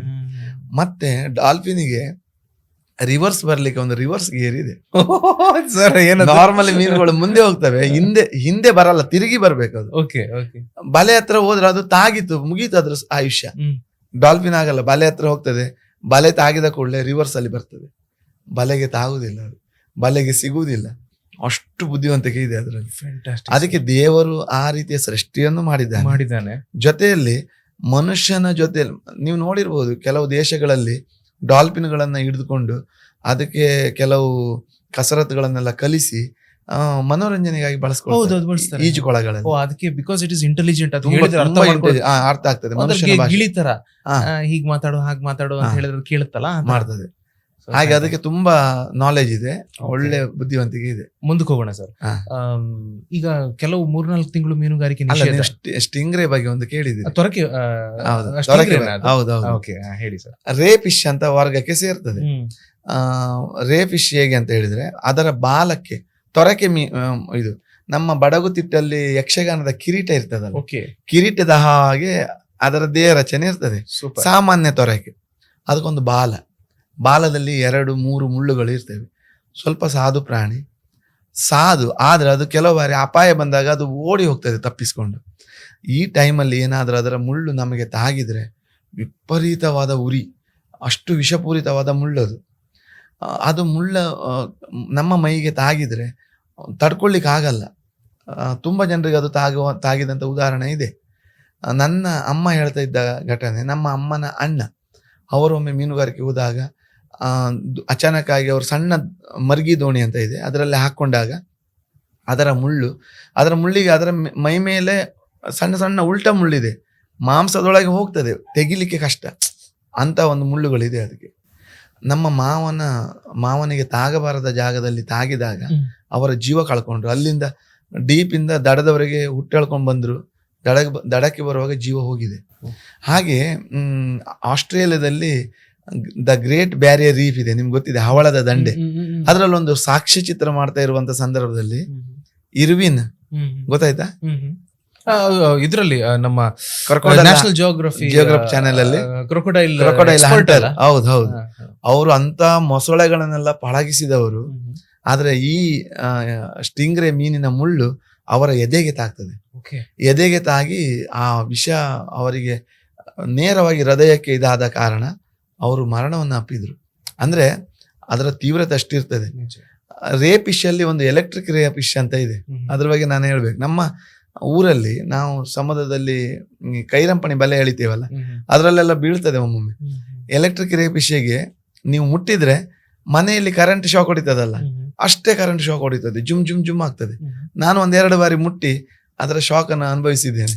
ನೋಡಿ, ಒಂದು ಜೀವ ವಿಸ್ಮಯ ನೋಡಿ, ಸಮುದ್ರದ ಮೀನುಗಳಿಗೂ ಕರೆಂಟಿನ ಶಾಕ್ ಅನ್ನು ದೇವರು ಕೊಟ್ಟಿದ್ದಾನೆ ಅಂತ ಒಂದು ಇದೆ ಅಲ್ಲ, ಎಲೆಕ್ಟ್ರಿಕ್ ರೇ. ಮತ್ತೆ ಬೇರೆ ಬೇರೆ ಇದೆ, ಬಾವಲಿ ತೊರಕೆ, ಈಗೆಲ್ಲ ಬೇರೆ ಬೇರೆ ವೆರೈಟಿ ಇದೆ ತೊರಕೆಗಳಲ್ಲಿ ಸಹ. ಸರ್, ನಿಮ್ದು ಮಾತೆಲ್ಲ ಕೇಳ್ತಾ ಇದ್ವಿ ಸರ್, ನಾವು ಮನುಷ್ಯರು ಯಾವ ಲೆಕ್ಕ ಸರ್? ಸಮುದ್ರದ ಎದುರಿಗೆ ನಾವು ಏನು ಅಲ್ಲ ಅಲ್ವಾ? ಏನೇನು ಅಲ್ಲ. ಮೀನುಗಾರಿಕೆ ನಿಷೇಧ ಒಂದು 3-4 ತಿಂಗಳು. ಹೌದು, ಯಾಕೆ ಅದು ಸರ್? ಈಗ ಮಳೆಗಾಲದಲ್ಲಿ ಜೂನ್, ಜುಲೈ, ಆಗಸ್ಟಿಗೆ ಸಾಮಾನ್ಯ ಒಂದು 2 ತಿಂಗಳು 3 ತಿಂಗಳು ರೆಸ್ಟ್ ಕೊಡ್ಬೇಕಂತ ಇರ್ತದೆ. ಯಾಕಂತ ಹೇಳಿದ್ರೆ ಸಮುದ್ರದಲ್ಲಿ ಒಂದು ಮಂಥನ ಆಗುವಂತ ಸಮಯ ಅದು. ಹೇಗೆ ನಾವೀಗ ವಾರ ಇಡೀ ಕೆಲಸ ಮಾಡಿ ಆದಿತ್ಯವಾರ ಒಂದು ರಜೆ ತಗೊಳ್ತೇವೆ, ಹಾಗೆ ಸಮುದ್ರಕ್ಕೆ ವರ್ಷವಿಡೀ ಎಲ್ಲ ರೀತಿಯಲ್ಲಿ ನಮಗೆ ಉಪಕಾರಿ ಆಗ್ತದೆ. ಆ 2 ತಿಂಗಳು ಅದಕ್ಕೆ ಒಂದು ರೆಸ್ಟ್ ಬೇಕು. ಯಾಕೆ ರೆಸ್ಟ್ ಅಂತ ಹೇಳಿದ್ರೆ, ಸಮುದ್ರದಲ್ಲಿ ಅಸಂಖ್ಯಾತ ಮೀನುಗಳು ಇರ್ತವೆ. ಆ ಮೀನುಗಳು ಮೊಟ್ಟೆ ಇಡುವ ಸಮಯ ಅದು, ಅಂದ್ರೆ ಸಂತಾನೋತ್ಪತ್ತಿಯ ಸಮಯ. ಈಗ ಬಂಗಡೆ ಮೀನು ಅದು ಮೊಟ್ಟೆ ಇಡ್ತದೆ. ಮೀನುಗಳ ಸಂತಾನೋತ್ಪತ್ತಿ ಹೇಗಿರುತ್ತೆ? ಈಗ ಬಂಗಡೆ ಮೀನಿಗೆ ಹೊಟ್ಟೆ ಒಳಗಡೆ ಒಂದು ಮೊಟ್ಟೆಯ ಚೀಲ ಇರ್ತದೆ, ನೀವು ಅದನ್ನು ಗಮನಿಸಿರ್ಬೋದು. ಒಂದು ಮೊಟ್ಟೆಯ ಚೀಲದಿಂದ ಅದು ರವೆ ಕಾಳಿನಷ್ಟು ಸಣ್ಣದಿರ್ತದೆ, ರವೆಗಿಂತಲೂ ಸಣ್ಣ ಮೊಟ್ಟೆಗಳು ಅದು. ಒಂದು ಬಾರಿ ಅದರ ಆ ಮೊಟ್ಟೆಗಳು ಹೊರಗೆ ಬಂತಂತ ಹೇಳಿದ್ರೆ ಒಂದು ಗುಂಪಾಗ್ತದೆ. ಅದ್ರದ್ದು ಲಕ್ಷಗಟ್ಟಲೆ ಬಂಗಡೆ ಇರುವ ಒಂದು ಗುಂಪಾಗ್ಲಿಕ್ಕೆ ಒಂದು ಬಂಗಡೆ ಸಾಕು. ಆ ಮಳೆಗಾಲದ ಆ 2 ತಿಂಗಳಿದೆಯಲ್ಲ, ಪ್ರೀಶಿಯಸ್ ಆದ ಟೈಮ್, ಅದು ಅತ್ಯಂತ ಮಹತ್ವಪೂರ್ಣ. ಅದು ಆವಾಗ ಅದು ಮೊಟ್ಟೆ ಇಟ್ಟು ಸಂತಾನದ ಇದು ಜಾಸ್ತಿ ಮಾಡಿಕೊಂಡು ಸಮುದ್ರದಲ್ಲಿ ಫುಲ್ ಮೀನಾಗ್ತದೆ. ಸರ್, ಅದೇ ನಾನು ಈ ಸಂತಾನೋತ್ಪತ್ತಿ ವಿಚಾರ, ಈಗ ಬಂಗಡೆ ಹೇಗೆ ಗಂಡು ಹೆಣ್ಣು ಸೇರುತ್ತಾ? ಅದರಲ್ಲಿ ಅದು ಹೇಗೆ ಅಂತ ನನಗೆ ಗೊತ್ತಿಲ್ಲ, ಆದ್ರೆ ಟೋಟಲಿ ಅದರಲ್ಲಿ ಒಂದು ಸಂತಾನೋತ್ಪತ್ತಿಯ ಶಕ್ತಿ ಬಂದಿರ್ತದೆ. ಅಲ್ಲ, ಆ ಪ್ರಕ್ರಿಯೆ ಹೇಗೆ ಅಂತ. ಈಗ ಮನುಷ್ಯರ ಪ್ರಾಣಿಗಳ ಈ ಪ್ರಕ್ರಿಯೆ ನಮಗೆ ಸಾಧಾರಣ ಗೊತ್ತಿದೆ. ಸೊ ಈ ಮೀನಿನಲ್ಲಿ ಸಂತಾನೋತ್ಪತ್ತಿ ಹೇಗೆ? ಗಂಡು ಹೆಣ್ಣಿನ ಇದಿದೆ. ಈಗ ಏಡಿಗಳಲ್ಲೂ ಸಹ ಏಡಿಗಳ ನಾವು ಈ ಎದೆಯ ಭಾಗವನ್ನು ಮುಟ್ಟಿದಾಗ ಸ್ವಲ್ಪ ಮೃದುವಾಗಿರ್ತದೆ, ಅದು ಹೆಣ್ಣು ಅಂತ. ಅವುಗಳ ನಡುವೆ ಸಹಜವಾಗಿ, ಪ್ರಕೃತಿ ಸಹಜವಾಗಿ ಮಿಲನ ಕ್ರಿಯೆ ನಡೀತದೆ. ಮೀನಿನ ಮಿಲನ ಕ್ರಿಯೆ ನಡೀತದೆ. ನಾವು ಕೆಲವು ಮೀನುಗಳು ಒಟ್ಟಿಗೆ ಇರುವಂತದನ್ನು ಗಮನಿಸಿದ್ದೇವೆ. ಅದು ಬಲೆಗೆ ಸಿಕ್ಕಾಕೊಂಡಾಗ ಅದೆರಡು ಒಟ್ಟಿಗೆ ಇರುವಂತದ್ದು ಅದೆಲ್ಲ ನೋಡಿದ್ದೇವೆ. ಸಾಧ್ಯತೆ ತುಂಬಾ ಇದೆ. ಯಾಕಂತ ಹೇಳಿದ್ರೆ ಆಗ್ಲೇಬೇಕಲ್ಲ, ಪ್ರಕೃತಿ ಅಂತ ಹೇಳಿದ ಮೇಲೆ ಇದಾಗ್ಲೇಬೇಕು. ಏಡಿಗಳಲ್ಲಿ ಆಗ್ತದೆ, ಆಮೇಲೆ ಉಳಿದ ಮೀನುಗಳಲ್ಲಿ ಸಹ ಆಗ್ತದೆ. ಆಗಿ ಅದಕ್ಕೆ ಪ್ರಸಕ್ತವಾದ ಮಳೆಗಾಲ, ಅದು ಮೋಸ್ಟ್ಲಿ ಅದಕ್ಕೆ ಅಡ್ಜಸ್ಟ್ಮೆಂಟ್ ಅದು ಮಾಡಿಕೊಂಡಿರ್ಬಹುದು. ಮಳೆಗಾಲದಲ್ಲಿ ಅದು ತನ್ನ ಮೊಟ್ಟೆಗಳನ್ನು ಸಮುದ್ರದಲ್ಲಿ ಹರಡ್ತದೆ. ಅಷ್ಟೇ ಸಂಖ್ಯೆಯಲ್ಲಿ ಮೀನುಗಳು ಸೃಷ್ಟಿ ಆಗ್ತದೆ. ಅದಕ್ಕೆ ನಾವು ಯಾಂತ್ರಿಕ ಮೀನುಗಾರಿಕೆ ಬೇಡ ಅಂತ ಹೇಳ್ತಾರೆ. ಆದ್ರೆ ಮೀರಿ ಮನುಷ್ಯ ಯಾವಾಗ ಸಮುದ್ರ ಆಗಸ್ಟ್ ಅಲ್ಲಿ ಸ್ವಲ್ಪ ಇದಾಗ್ತದೆ, ಹೊರಟದ್ದೇ, ಆವಾಗ ಏನಾಗ್ತದೆ, ಅದಕ್ಕೆ ಡಿಸ್ಟರ್ಬೆನ್ಸ್ ಆಗ್ತದೆ. ಮೀನುಗಳು ವಿಪರೀತವಾಗಿ ಡೀಪಲ್ಲಿ ಹೋಗಿ ನಾವು ಹಿಡಿದ್ರೆ ಸಂತತಿ ಕಡಿಮೆ ಆಗ್ತದೆ, ಮತ್ತೆ ಬೊಬ್ಬೆ ಆಗ್ತೇವೆ ನಾವು. ಮತ್ಸ್ಯಕ್ಷಾಮ ಆಯಿತು ಮತ್ತೊಂದಂತ ಹೇಳ್ತೇವೆ. ಆದರೆ ಅದಕ್ಕೊಂದು ಆ ಏಕಾಂತದ ಸಮಯ 1-2-3 ತಿಂಗಳು ನಾವು ವೆಯ್ಟ್ ಮಾಡುವ, ಅದು ಈ ಬಂಡವಾಳಶಾಹಿಗಳಿಗೆ ಅರ್ಥ ಆಗಲ್ಲ. ಯಾಕಂದರೆ ಅವರು ಬಂಡವಾಳ ಹಾಕಿದ್ದಾರೆ, ಬೇಗ ಅದನ್ನು ತೆಗಿಬೇಕು ಅವರು. ಆ ಕಾರಣಕ್ಕಾಗಿ ಸ್ವಲ್ಪ ಅದರ ಮೇಲೆ ನಾವೊಂದು ಅತ್ಯಾಚಾರ ಮಾಡಿದ ಹಾಗೆ. ಅದು ಸಮುದ್ರದ ಅಡಿಯಲ್ಲಿ ಒಂದು ಅಗಾಧವಾದಂತಹ ವಿಶ್ವನೇ ಇರ್ಬೋದಲ್ಲ ಸರ್? ಖಂಡಿತ ಅಗಾಧ ಹಾ. ಅದ್ಭುತವಾದಂತಹ ಒಂದು ವಿಶ್ವ ಇರಬಹುದು ಇದೆ. ಸರ್. ಇದು BBC ನ್ಯಾಷನಲ್ ಜಿಯೋಗ್ರಫಿಕಲ್ ಎಲ್ಲ ಸ್ವಲ್ಪ ಅಲ್ಲೆಲ್ಲ ಹೇಳ್ತಾರೆ. ನೋಡಿದ್ದೆಲ್ಲ ಒಂಚೂರು ನಂಗೆ ನೆನಪಾಗುತ್ತೆ ಸರ್. ಹಾ. ಈ ಮೀನುಗಳ ಮಧ್ಯೆ ನೀವಾಗ ಗುಂಪಲ್ಲಿ ಬರ್ತವೆ ಅಂತ ಹೇಳಿದ್ರೆ, ಗುಂಪಲ್ಲಿ ಹಾ. ಸೊ ಗುಂಪಲ್ಲಿ ಒಂದೊಂದು ಜಾತಿಯ ಮೀನುಗಳು ಮಾತ್ರ ಬರ್ತಾವ? ಅದೇ ಬಂಗಡೆ ಮಾತ್ರ ಬರುತ್ತಾ? ಭೂತಾಯಿ ಮಾತ್ರ ಬರುತ್ತಾ? ತೊರಕೆ ಮಾತ್ರ ಬರುತ್ತಾ? ಅದು ಒಳ್ಳೆ ಪ್ರಶ್ನೆ ಅದು. ಯಾಕಂತ ಹೇಳಿದ್ರೆ ತುಂಬಾ ಜನರಿಗೆ ಇದು ಹೇಗೆ ಈ ಗುಂಪುಗಳೇ ಹೇಗಿರುವುದಂತ. ಈಗ ನೋಡಿ ಸರ್, ಬಂಗಡೆಯ ವೇಗ ಜಾಸ್ತಿ ಅಂತ ನಿಮ್ಗೆ ಹೇಳಿದ್ದೇನೆ. ವಿಪರೀತವಾಗಿ ವೇಗವಾಗಿ ಹೋಗ್ತದೆ ಅದು. ಒಂದು ಗಳಿಗೆ ಅದು ಎಷ್ಟೋ ಸೆಕೆಂಡ್ ವರೆಗೆ ನಿಲ್ಲಿಕ್ಕಿಲ್ಲ ಅಂತ, ನಿಂತರೆ ಅದರ ಜೀವ ಹೋಗ್ತದೆ, ಅಷ್ಟು ವೇಗವಾಗಿ ಸಮುದ್ರದಲ್ಲಿ ಹೋಗ್ತಾ ಇರ್ತದೆ. ಭೂತಾಯಿಯ ವೇಗ ಬಂಗಡೆಯ ವೇಗ ಒಂದೇ ಅಲ್ಲ. ಒಂದು ಮೀನಿನ ಗುಂಪು ಹೋಗ್ತಾ ಇರುವಾಗ ಅದರೊಟ್ಟಿಗೆ ಭೂತಾಯಿಯ ಗುಂಪು ಸೇರ್ಲಿಕ್ಕೆ ಆಗಲ್ಲ. ಯಾಕಂದ್ರೆ ಅದರ ವೇಗವೇ ಬೇರೆ, ಇದರ ವೇಗವೇ ಬೇರೆ. ಹಾಗಾದ್ರೆ ಸೇಮ್ ಒಂದೇ ಜಾತಿಯವುಗಳು ಮಾತ್ರ ಒಟ್ಟಾಗಿ ಹೋಗ್ತಾ ಇರ್ತವೆ. ಎಲ್ಲೋ ನೀವು ಹೊಡೆದ ಬಲೆಯಲ್ಲಿ ತಪ್ಪಿ ಸ್ವಲ್ಪ ಭೂತಾಯಿ ಬರ್ತದೆ, ಅದು ಬಂಗಡೆಗೆ ಅಂತ ಹೊಡೆದಲ್ಲಿ ಬಂಗಡೆ ಇರ್ತದೆ. ತಪ್ಪಿ ಬರುವ ಕೆಲವು ಮೀನುಗಳು ಅದು ಎಲ್ಲೋ ದಿಕ್ಕು ತಪ್ಪಿ ಬಂದಿರ್ತದೆ, ಅಥವಾ ಆ ಮೂಮೆಂಟ್ ಅಲ್ಲಿ ಹೋಗುವ ಗುಂಪು ಆಗಿರ್ತದೆ ವಿನ ಅದರೊಟ್ಟಿಗಿದ್ದದಲ್ಲ ಅದು. ಹಾಗೆ ಅದರ ವೇಗಕ್ಕೆ ಅನುಗುಣವಾಗಿ ಮತ್ತೆ ಅದಕ್ಕೂ ಒಂದು ಭಯ ಇರ್ತದಲ್ಲ. ದೊಡ್ಡ ಮೀನಿನ ಜೊತೆಲಿ ನಾನು ತಿರುಗಬಾರ್ದು. ಈಗ ಒಂದು ಶಾರ್ಕಿನ ಗುಂಪು ಹೋಗ್ತಾ ಇದ್ರೆ ಬಂಗಡೆ ಅದರೊಟ್ಟಿಗೆ ಹೋಗಲ್ಲ, ಯಾಕಂದ್ರೆ ಅದು ಹಿಡಿದು ತಿಂತದಲ್ಲ. ಹೀಗೆ ಅದರ ಹೆದರಿಕೆಯೂ ಒಂದು ಇರ್ತದೆ. ಇನ್ನೊಂದು ಅದರ ವೇಗ ಭಾರಿ ಇಂಪಾರ್ಟೆಂಟ್. ಅದು ಆ ವೇಗಕ್ಕೆ ಅನುಗುಣವಾಗಿ ಮೀನುಗಾರನ ಅವನ ವೇಗವನ್ನು ಹೆಚ್ಚಿಸ್ಕೊಳ್ಬೇಕಾಗ್ತದೆ. ಹಾಗೆ ಇನ್ನೆರಡು ಪ್ರಶ್ನೆ. ಮತ್ತೊಂದು ನೀವು ಕೇಳಿದ್ರಿ, ಸಮುದ್ರ ಅಡಿಯಲ್ಲಿ ಒಂದು ಪ್ರಪಂಚ ಇದೆಯಾ, ವಿಶ್ವ ಇದೆಯಾ? ನಾನು ಸರ್ ಅದಕ್ಕೆ ಸಂಬಂಧಪಟ್ಟಾಗ ಒಂದು ಎರಡು ಸೇರಿಸ್ತೇನೆ, ಆಮೇಲೆ ನೀವು ಒಟ್ಟಾಗಿ ಉತ್ತರ ಕೊಡಿ. ಒಂದು ವಿಶ್ವ, ಆ ವಿಶ್ವ ಹೇಗಿರ್ಬೋದು ಅನ್ನೋದು ಒಂದು. ಆಮೇಲೆ ಅಲ್ಲಿ ಬೇರೆ ಬೇರೆ ಪ್ರಭೇದದ ಏನು ಜೀವಿಗಳ ನಡುವೆ ಸಂವಹನ ನಡಿಬಹುದಾ? ನಡೀತದೆ. ಸಂವಹನ ನಡಿಲೇಬೇಕು. ನಡೆದ್ರು ಹೇಗ್ ನಡಿಬಹುದು ಅಂತ ಇದೊಂದು. ಆಮೇಲೆ ಇನ್ನೊಂದೇನೋ ಕೇಳಬೇಕು ಅಂತಿದ್ದೆ, ಮರ್ತೋಯ್ತು. ಸರ್, ಈಗ ಈ ಪೆಸಿಫಿಕ್ ಸಾಗರದಲ್ಲಿ ಒಂದು ಮರಿಯಾನ ಕಂದಕ ನೀವು ಕೇಳಿದ್ದೀರಿ.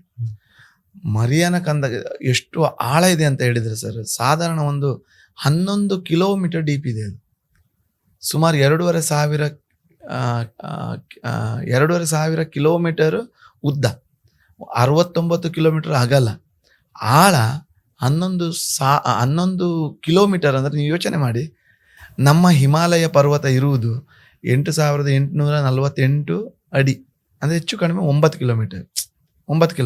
ಈಗ ಸ್ವಲ್ಪ ಹೆಚ್ಚು ಕಡಿಮೆ ಆಗಿದೆ, ಮೊನ್ನೆ ಹೊಸ ಇದು ಹೇಳಿದ್ದಾರೆ, ಇರಲಿ.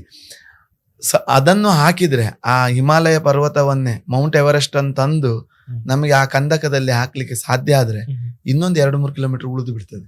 ಅಷ್ಟು ಡೀಪ್ ಸಮುದ್ರದ ಆಳದಲ್ಲಿದೆ. ಸಮುದ್ರದಲ್ಲಿ ತಗ್ಗಿದೆ, ಪರ್ವತ ಇದೆ, ಎಲ್ಲ ಇದೆ. ಸೂರ್ಯನ ಬಿಸಿಲು ತಲುಪಲಿಕ್ಕೆ ಸಾಧ್ಯ ಆಗುವುದು ಕೇವಲ 200 ಮೀಟರ್ ಮಾತ್ರ, ಕೇವಲ 200 ಮೀಟರ್. ಅಷ್ಟು ಆಳದವರೆಗೆ ಸಮುದ್ರದಲ್ಲಿ ಸೂರ್ಯನ ಬಿಸಿಲು ಹೋಗ್ತದೆ. ಅದರ ಅಡಿಗೆ ಹೋದಾಗೆ ಕತ್ತಲು, ಗಾಢವಾದ ಕತ್ತಲು. ಆ ಕತ್ತಲೆಯಲ್ಲಿ ನಾವು ಕತ್ತಲೆಯಲ್ಲಿ ಬದುಕಲಿಕ್ಕೆ ಸಾಧ್ಯ ಇಲ್ಲಲ್ಲ. ಎಷ್ಟೋ ಜೀವಿಗಳಲ್ಲಿ ಇರುವಂಥ ಜೀವಿಗಳಿಗೆ ಯಾವುದೇ ಬೆಳಕಿನ ವ್ಯವಸ್ಥೆ ಇಲ್ಲ, ಬರೀ ಸ್ಪರ್ಶದಿಂದ ಬದುಕ್ತದೆ, ಕಣ್ಣುಗಳೇ ಇಲ್ಲ. ಕೆಲವುದಕ್ಕೆ ಕಣ್ಣಿದೆ, ದೇವರು ಪ್ರಕೃತಿ ದತ್ತವಾಗಿ ಲೈಟ್ ಕೊಟ್ಟಿದ್ದಾರೆ. ಆ ಲೈಟಿನ ಸಹಾಯದಿಂದ ಈಗ ಮಿಣುಕು ಹುಳಗಳು ಹೇಗಿರ್ತವೆ ನೋಡಿ ಮೇಲೆ, ಹಾಗೆ ಸಮುದ್ರದ ಆಳದಲ್ಲಿ ಕೆಲವು ಜೀವಿಗಳಿಗೆ ಬೆಳಕು ಕೊಟ್ಟಿದ್ದಾನೆ. ಇನ್ನು ಕೆಲವು ಕಣ್ಣಿನ ಗಾತ್ರ ದೊಡ್ಡದು, ಆ ಮೀನನ್ನು ನೋಡಿದರೆ ಹೆದರಿಕೆ ಆಗುವಂಥ ಒಂದು ದೇಹ ರಚನೆ, ಕಣ್ಣಿನ ಗಾತ್ರ ದೊಡ್ಡದು, ಆಳವಾದ ಕಣ್ಣುಗಳು. ಅಂದರೆ ಅದಕ್ಕೆ ಅತ್ಯಂತ ಕತ್ತಲೆಯಲ್ಲಿ ನೋಡಲಿಕ್ಕೆ ಆಗಬೇಕು ಅಂತ ಇದು. ಮತ್ತೆ ಅವುಗಳ ನಡುವಿನ ಪರಸ್ಪರ ಸಂವಹನ ಕ್ರಿಯೆ ನಡಿಲೇಬೇಕು. ಆಳದಲ್ಲಿ ಮೇಲಿಂದ ಏನು ಬರ್ತದೆ, ಈಗ ಮೇಲ್ಗಡೆ, ಈಗ ಸಾಮಾನ್ಯವಾಗಿ ನಾವು ಏನು ಅಂದ್ಕೊಳ್ತೇವೆ, ಸಮುದ್ರದಲ್ಲಿ ಆಕ್ಸಿಜನ್ ಹೇಗೆ ಅಂತ, ವಿಪರೀತವಾದ ಆಲಿಗೆಗಳಿದೆ, ಪಾಚಿ ಇದೆ. ಸಮುದ್ರ ದಂಡೆಯಲ್ಲಿ ನೀವು ನಿಂತು ನೋಡಿ, ನಿಮಗೆ ಶುದ್ಧವಾದ ಗಾಳಿ ಸಿಗ್ತದೆ. ಕಾರಣ ಸಮುದ್ರದ ಮೇಲಿಂದ ಹಾದು ಬರುವ ಗಾಳಿಯಲ್ಲಿ ವಿಪರೀತವಾದಂತಹ ಆಮ್ಲಜನಕ ಇರ್ತದೆ. ಕಾರಣವೇ ಸಮುದ್ರದ ಆಳದಲ್ಲಿರುವ ಪಾಚಿ ಮತ್ತೆ ಮೇಲ್ಗಡೆ ತೇಲುವ ಆಲ್ಗೆ. ಕಣ್ಣಿಗೆ ಕಾಣಲ್ಲ, ಸಣ್ಣ ಸಣ್ಣ ಆಲಿಗೆಗಳು, ಸಸ್ಯವರ್ಗ. ಆ ಆಲಿಗೆಗಳು ಸತ್ತಾಗ ಅದು ಸೀದಾ ಕೆಳಗೆ ಹೋಗ್ತದೆ. ಅದನ್ನೇ ನಂಬಿ ಬದುಕುವಂಥ ಕೆಲವು ಮೀನುಗಳು ಕೆಳಗಿರ್ತವೆ. ಸಣ್ಣ ಸಣ್ಣ ಮೀನುಗಳು ಸತ್ತು ಬರ್ತದೆ, ಅದನ್ನು ತಿಂದುಕೊಂಡು ಬದುಕುವಂಥ ಮೀನುಗಳಿವೆ. ಸ್ವಲ್ಪ ದೊಡ್ಡ ಮೀನುಗಳು ಸತ್ತು ಬರ್ತದೆ. ಎಲ್ಲಿವರೆಗೆ ಅಂದರೆ, ಒಂದು ತಿಮಿಂಗಿಲ ಸತ್ತು ತಳವನ್ನು ಸೇರಿದರೆ ಅದು ಮೊದಲು ಹೋಗಿ ಸೇರುವುದು ತಳಕ್ಕೆ. ಅಲ್ಲಿ ಲಕ್ಷಾಂತರ ಕೋಟಿಗಟ್ಟಲೆ ಮೀನುಗಳಿಗೆ ಆಹಾರ ಆಗ್ತದೆ. ಆ ಮೀನುಗಳು ಅದನ್ನು ಕಾಯ್ತಾ ಇರ್ತವೆ. ಅಂದರೆ ಒಂದಕ್ಕೊಂದು ಸಂಬಂಧ, ಒಂದು ಸತ್ರ ಇನ್ನೊಂದಕ್ಕೆ ಜೀವನ. ಅದು ಬರದಿದ್ರೆ ಇದಕ್ಕೆ ಜೀವನ ಇಲ್ಲ. ಕಣ್ಣಿಗೆ ಏನು ಕಾಣಲ್ಲ, ಕಾಣುವುದು ಅಸ್ಪಷ್ಟ. ಆ ಬೆಳಕಲ್ಲಿ ಬದುಕಬೇಕು. ಆ ಜೀವಿಗಳಿಗೆ ಮಾತ್ರ ಸಾಧ್ಯ. ನಮ್ಮ ವಿಜ್ಞಾನಿಗಳು ಕೆಲವರೆಲ್ಲ ಅಲ್ಲಿ ಹೋಗಿದ್ದಾರೆ, ತಳ ಮುಟ್ಟಿದ್ದಾರೆ, ಬಂದಿದ್ದಾರೆ, ಎಲ್ಲ ಮಾಡ್ತಾರೆ. ಆದ್ರೆ ನಾವು ಹೋಗುದು ಕ್ಷಣಿಕ, ಹೋಗುದು ಬರುದು ಅಷ್ಟೇ. ಸರ್, ನಂಗೆ ಇದು ಇದು ಕೇಳಬೇಕು ಬೇಡ ನಂಗೆ ಗೊತ್ತಿಲ್ಲ. ಬಟ್ ಮೀನುಗಳ ಮಧ್ಯೆ ಈ ಪ್ರೇಮ ಎಲ್ಲ ನಡೆಯುತ್ತೆ. ಖಂಡಿತ ನಡಿಲೇಬೇಕಲ್ಲ. ಅದು ಎಲ್ಲಿವರೆಗೆ ಅಂದರೆ, ಸಮುದ್ರದಲ್ಲಿ ಒಂದು ಕುದುರೆ ಇದೆ. ನೀವು ಗೊತ್ತಿದೆಯೋ ಗೊತ್ತಿಲ್ಲೋ ಗೊತ್ತಿಲ್ಲ, ನನಗೆ ಗೊತ್ತಿಲ್ಲ. ಸಿ ಹಾರ್ಸ್, ಕಡಲ ಕುದುರೆ. ಅದು ಈ ರೀತಿಯಲ್ಲಿ ಇರ್ತದೆ. ನೀವು ಹೀಗೆ ನಿಂತ್ಕೊಂಡು ಅದು. ನನಗೆ ಒಂದು 2-3 ಬಾರಿ ಅದು ಸಿಕ್ಕಿದೆ. ಹೇಗೆಂದ್ರೆ, ನಾವು ಆಳ ಸಮುದ್ರಕ್ಕೆಲ್ಲ ಹೋದಾಗ ನಮ್ಮ ಬಲೆಯ ರೋಪ್ ಇರ್ತದಲ್ಲ, ಅದಕ್ಕೆ ಅದರ ಬಾಲವನ್ನು ಸುತ್ತಿಕೊಂಡು ಇರ್ತದೆ. ಇದು ಒಂದು ಕಡಲ ಕುದುರೆ ಗರ್ಭ ಧರಿಸ್ಲಿಕ್ಕೆ ಯಾವ ಗಂಡು ಕಾರಣ ಆಗ್ತದೋ ಆ ಗಂಡು ಅದರೊಟ್ಟಿಗೆ ಇರ್ತದೆ, ಅದರ ಜೊತೆಗಿರ್ತದೆ. ಇದ್ದು ಅದರ ಮೊಟ್ಟೆ ಇದೆಯಲ್ಲ, ಆ ಮೊಟ್ಟೆಯನ್ನ ತಾನಿಟ್ಕೊಳ್ತದೆ. ನೋಡಿ, ಆ ಮೀನುಗಳಲ್ಲಿ ಎಷ್ಟು ಇದಿದೆ ನೋಡಿ. ಇದು ನನ್ನ ಸಂಗಾತಿ, ಆ ಹೆಣ್ಣಿಗೆ ತೊಂದರೆ ಆಗೋದು ಬೇಡ ಅಂತ ಹೇಳಿ ಆ ಕಡಲ್ ಕುದುರೆ ಅದರ ಮೊಟ್ಟೆಯನ್ನು ತನ್ನ ದೇಹದಲ್ಲಿ ಇಟ್ಕೊಂಡು ಅದು ಪೋಷಣೆ ಮಾಡಿ ಮರಿ ಮಾಡಿ ಹೊರಗೆ ಬಿಡ್ತದೆ. Fantastic sir. ನೋಡುವಾಗ ಗಂಡು ಸಹ ಸಂತತಿ ಉತ್ಪಾದನೆ ಮಾಡ್ತದೆ ಅಂತ ಅಂದ್ಕೊಳ್ಬೇಕು. ಆದ್ರೆ ನಿಜವಾಗಿ ಗಂಡು ಸಂತತಿ ಇದು ಮಾಡೋದಲ್ಲ, ಹೆಣ್ಣಿನ ಆ ಮೊಟ್ಟೆನ ತಾನಿಟ್ಕೊಂಡು ತಾನು ಸಂತಾನೋತ್ಪತ್ತಿ ಮಾಡಿದಾಗ ಅಷ್ಟು ಅದಕ್ಕೆ ಪ್ರೀತಿ. ಸರ್, ಇಲ್ಲಿ ಇನ್ನೊಂದು ಅಂದ್ರೆ, ಒಂದು ಮೀನು ಅದು ನೀವೇನೀಗ ಹೇಳಿದ್ರಲ್ಲ, ಒಂದು ಗಂಡು ಒಂದು ಹೆಣ್ಣಿನೊಟ್ಟಿಗೆ ಮಾತ್ರ ಇರುತ್ತೋ ಅಥವಾ ಹಲವಾರು? ಅದು ಆಯಾಯ ಮೀನಿನ ಮೇಲೆ ಅವಲಂಬನೆ ಆಗಿರ್ತದೆ. ಅಲ್ಲ, ನಾನು ಇದನ್ನ ಯಾಕೆ ಕೇಳಿದೆ ಅಂತಂದ್ರೆ, ಈ ಹಾವುಗಳ ಸಂತಾನೋತ್ಪತ್ತಿ ಮಿಲನ ಕ್ರಿಯೆ ಬಗ್ಗೆ ನಾನೊಂದು ಪುಸ್ತಕ ಓದಿದ್ದೆ. ದೇವರ ಹಾವು ನಂಬಿಕೆ ವಾಸ್ತವದಲ್ಲಿ ವರ್ಗತಜ್ಞ ಗುರುರಾಜ್ ಸನಿಲ್ ಬಹಳ ಚೆನ್ನಾಗಿ ಬರೀತಾರೆ. ಈ ಹಾವುಗಳ ಮಿಲನ ಕ್ರಿಯೆ ಹೇಗೆ ನಡೆಯುತ್ತೆ, ಗಂಟೆಗಟ್ಟಲೆ ನಡೆಯುತ್ತೆ, ಮತ್ತೆ ಹೇಗೆ ಆಕರ್ಷಣೆ ಮಾಡುತ್ತೆ ಇತ್ಯಾದಿಗಳನ್ನೆಲ್ಲ. ಆಮೇಲೆ ಈ ನವಿಲಿನ ಮಿಲನ ಕ್ರಿಯೆ ಇತ್ಯಾದಿಗಳನ್ನೆಲ್ಲ ನಾನು ಸ್ವಲ್ಪ ನೋಡ್ಕೊಂಡಿದ್ದೇನೆ, ಒಂದು ವಿಡಿಯೋ ಎಲ್ಲ ನೋಡಿ. ನಮ್ಮ ಆಫೀಸ್ ಉಡುಪಿಯಲ್ಲಿ ವಾರ್ತಾ ಭಾರತಿ ಆಫೀಸಿನ ಎದುರುಗಡೆ ಬ್ಯಾಂಕ್ ಇದೆ, ಒಂದು ಯೂನಿಯನ್ ಬ್ಯಾಂಕಿನ ಮೇಲ್ಗಡೆ ಸರ್, ಒಂದು ಮೇಲೆ ಟೆರೆಸ್ ಮೇಲೆ 2 ಪಾರಿವಾಳಗಳನ್ನ ನಾನು ಯಾವತ್ತೂ ನೋಡ್ತೀನಿ ಸರ್. ನನ್ನ ಕಣ್ಣು ಎದುರಿಗೆ 2 ಪಾರಿವಾಳಗಳನ್ನ, ಆ 2 ಪಾರಿವಾಳಗಳು ಹೇಗೆ ಒಬ್ಬರು ಒಂದಕ್ಕೊಂದ್ರ ಜೊತೆ ಮಾತಾಡ್ತವೆ, ಹೇಗೆ ಅದು ಗೊತ್ತಾಗುತ್ತೆ. ಅದಕ್ಕೆ ಒಂದು ಗಂಡು ಹೆಣ್ಣಿನೊಟ್ಟಿಗೆ ಮಾತಾಡ್ತಿದೆ ಅಂತ ಗೊತ್ತಾಗುತ್ತೆ.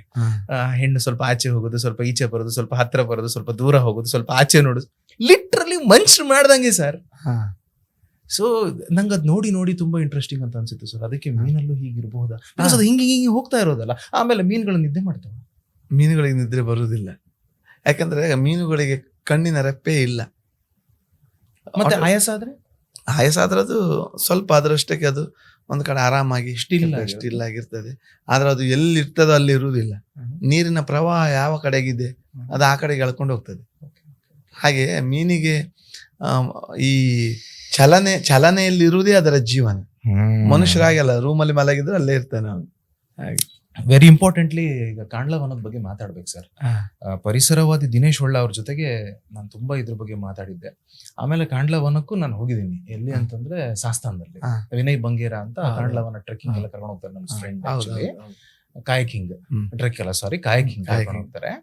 ಆಮೇಲೆ ದಿನೇಶ್ ಹೊಳ್ಳ ಕಾಂಡ್ಲವನದ ಮಹತ್ವದ ಬಗ್ಗೆ ತುಂಬಾ ಹೇಳಿದ್ದಾರೆ. ಪರಿಸರವಾದಿ ಜೀತ್ ಮಿಲನ್ ರೋಷ್ ಕೂಡ ಕಾಂಡ್ಲವನವನ್ನ ತುಂಬಾ ಅಲ್ಲಲ್ಲ ಸೃಷ್ಟಿ ಮಾಡಿದ್ದಾರೆ. ಆ ಪ್ರಯತ್ನದಲ್ಲಿ ಅವರು ಇದ್ದಾರೆ. ಕಾಂಡ್ಲವನದ ಮಹತ್ವ ದೇವರಾಣೆಗೂ ನನ್ನನ್ನು ಸೇರಿದಂತೆ ಯಾರಿಗೂ ಗೊತ್ತಿಲ್ಲ. ದಯವಿಟ್ಟು ನೀವು ಹೇಳಬಹುದು ಸರ್. ನಮ್ಮ ಪಠ್ಯದಲ್ಲಿ ಮ್ಯಾಂಗ್ರೋವ್ ಕಾಡಿನ ಬಗ್ಗೆ ನಾವು ಪಶ್ಚಿಮ ಬಂಗಾಳದ ಸುಂದರ್ಬನ್ಸ್ ಅದಿದೆಲ್ಲ ತುಂಬಾ ಮೆನ್ಷನ್ ಆಗ್ತದೆ. ನಮ್ಮಲ್ಲಿರುವ ಅಗಾಧವಾದ ಕಾಂಡ್ಲವನದ ಪರಿಚಯ ನಮ್ಮ ಕರಾವಳಿಗರಿಗೆ ಇಲ್ಲ.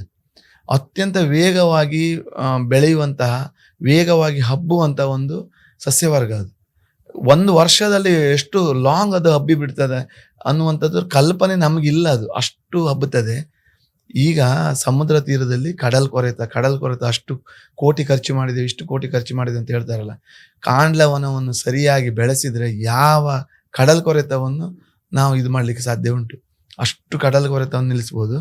ನೀವು ಮಂಗಳೂರಿಂದ ಮೊದಲುಗೊಂಡು ನಮ್ಮ ನೇತ್ರಾವತಿಯಿಂದ ನೋಡಿ, ಅಲ್ಲಿಂದ ನೀವು ಕಾರವಾರದ ಕಾಳಿ ನದಿಯವರೆಗೆ ನೀವು ಬಸ್ಸಲ್ಲಿ ಹೈವೇಯಲ್ಲಿ ಹೋಗಿ ನೋಡಿ, ಪ್ರತಿ ಜಾಗದಲ್ಲಿ ನಿಮಗೆ ಕಾಂಡ್ಲವನ ನೋಡ್ಲಿಕ್ಕೆ ಸಿಗ್ತದೆ. ಎಲ್ಲಿ ಸಮುದ್ರದ ನೀರಿನ ಪ್ರಭಾವ ಅಂದರೆ ಈ ನದಿಯಲ್ಲಿ ಒಗರು ನೀರು ಬರ್ತದೋ ಅದು ನದಿಯ ಮೂಲಕವೇ ಬರಬೇಕು. ಯಾವುದು ಸಮುದ್ರದ ಉಪ್ಪು ನೀರು ಎಲ್ಲೆಲ್ಲ ಬರ್ತದೋ ಅಲ್ಲೆಲ್ಲ ಅದು ಬೆಳೀತದೆ, ವಿಪುಲವಾಗಿ ಬೆಳೀತದೆ. ಯಾಕೆ ನಾವು ಕಾಂಡ್ಲವನ್ನು ಬೆಳೆಸ್ಬೇಕಂತ ಹೇಳಿದ್ರೆ 2-3 ಕಾರಣ ಇದೆ. ಎಸ್, ಒಂದು, ಇಡೀ ವಿಶ್ವದಲ್ಲಿ ಕಾಂಡ್ಲವನ ಕಾಡು ಇರುವಂಥದ್ದು ಕೇವಲ 1%, ಕೇವಲ 1%. ಆದರೆ ಅದು ಪ್ರಕೃತಿಗೆ ನೀಡುವ ಆಕ್ಸಿಜನ್ನ ಪ್ರಮಾಣ 15%. ನೋಡಿ, 1% ಇರುವ ಕಾಂಡ್ಲವನ ಕೊಡುಗೆ ಏನು? 15% ಆಕ್ಸಿಜನ್ ಅನ್ನ ಬಿಟ್ಟುಕೊಡ್ತದೆ.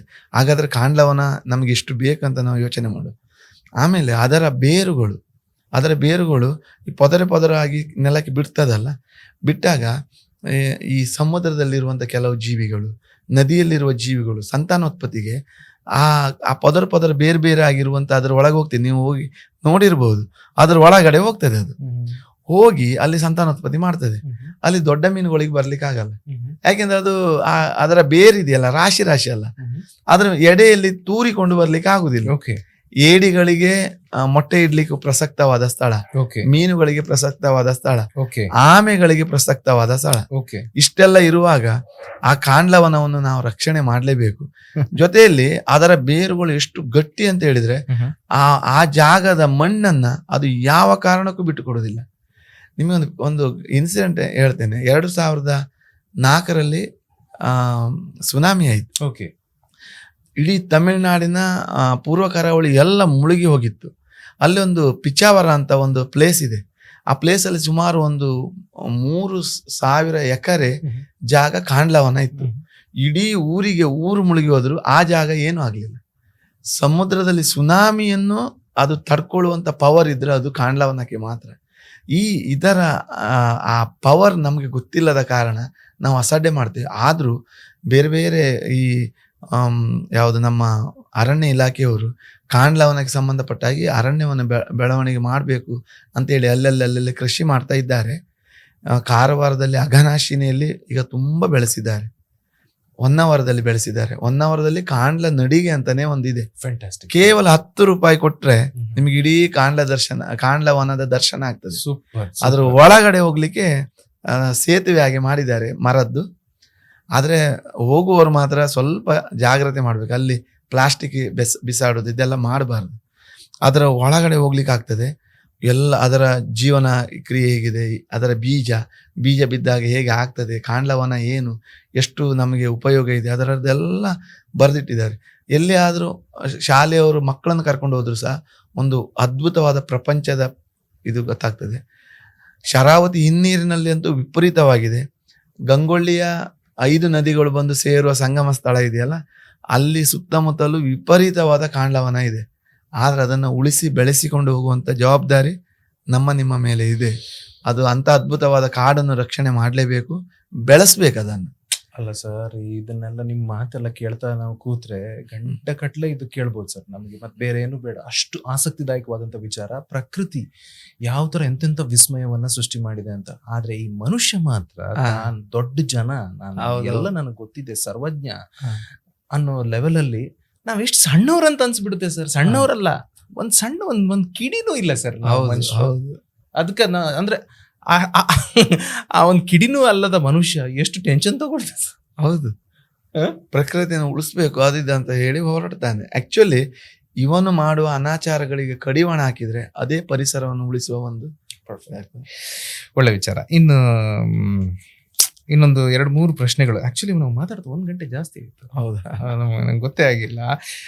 ಇರ್ಲಿ, ಗಾಳ ಹಾಕೋದ್ರ ಬಗ್ಗೆ ಒಂದು ಬಹಳ ಬ್ರೀಫ್ ಆಗಿ ಹೇಳ್ಬೋದಾ ಸರ್? ಗಾಳ ಅದೊಂದು ಭಯಂಕರ ಚಟ ಸರ್.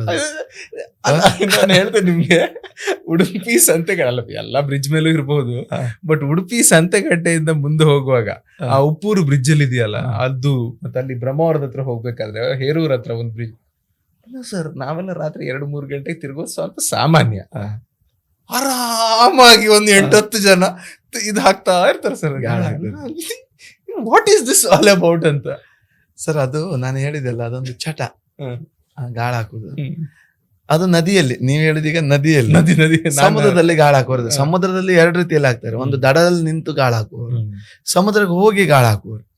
ಅದಂದ್ರೆ ನೀವು ಒಂದು ಎರೆಯನ್ನ ಒಂದು ಗಾಳಕ್ಕೆ ಸಿಕ್ಕಿಸಿ, ಎರೆ ಅಂದ್ರೆ ಏನು ಇರ್ಬೋದು, ಮೀನಿನ ಎರೆಯೂ ಇರ್ಬೋದು, ಮೇಲ್ಗಡೆ ಎಲ್ಲ ಇದು ಮಾಡು ಎರೆ ಹುಳವನ್ನೇ ಎರೆಯಾಗಿ ಬಳಸ್ತಾರೆ.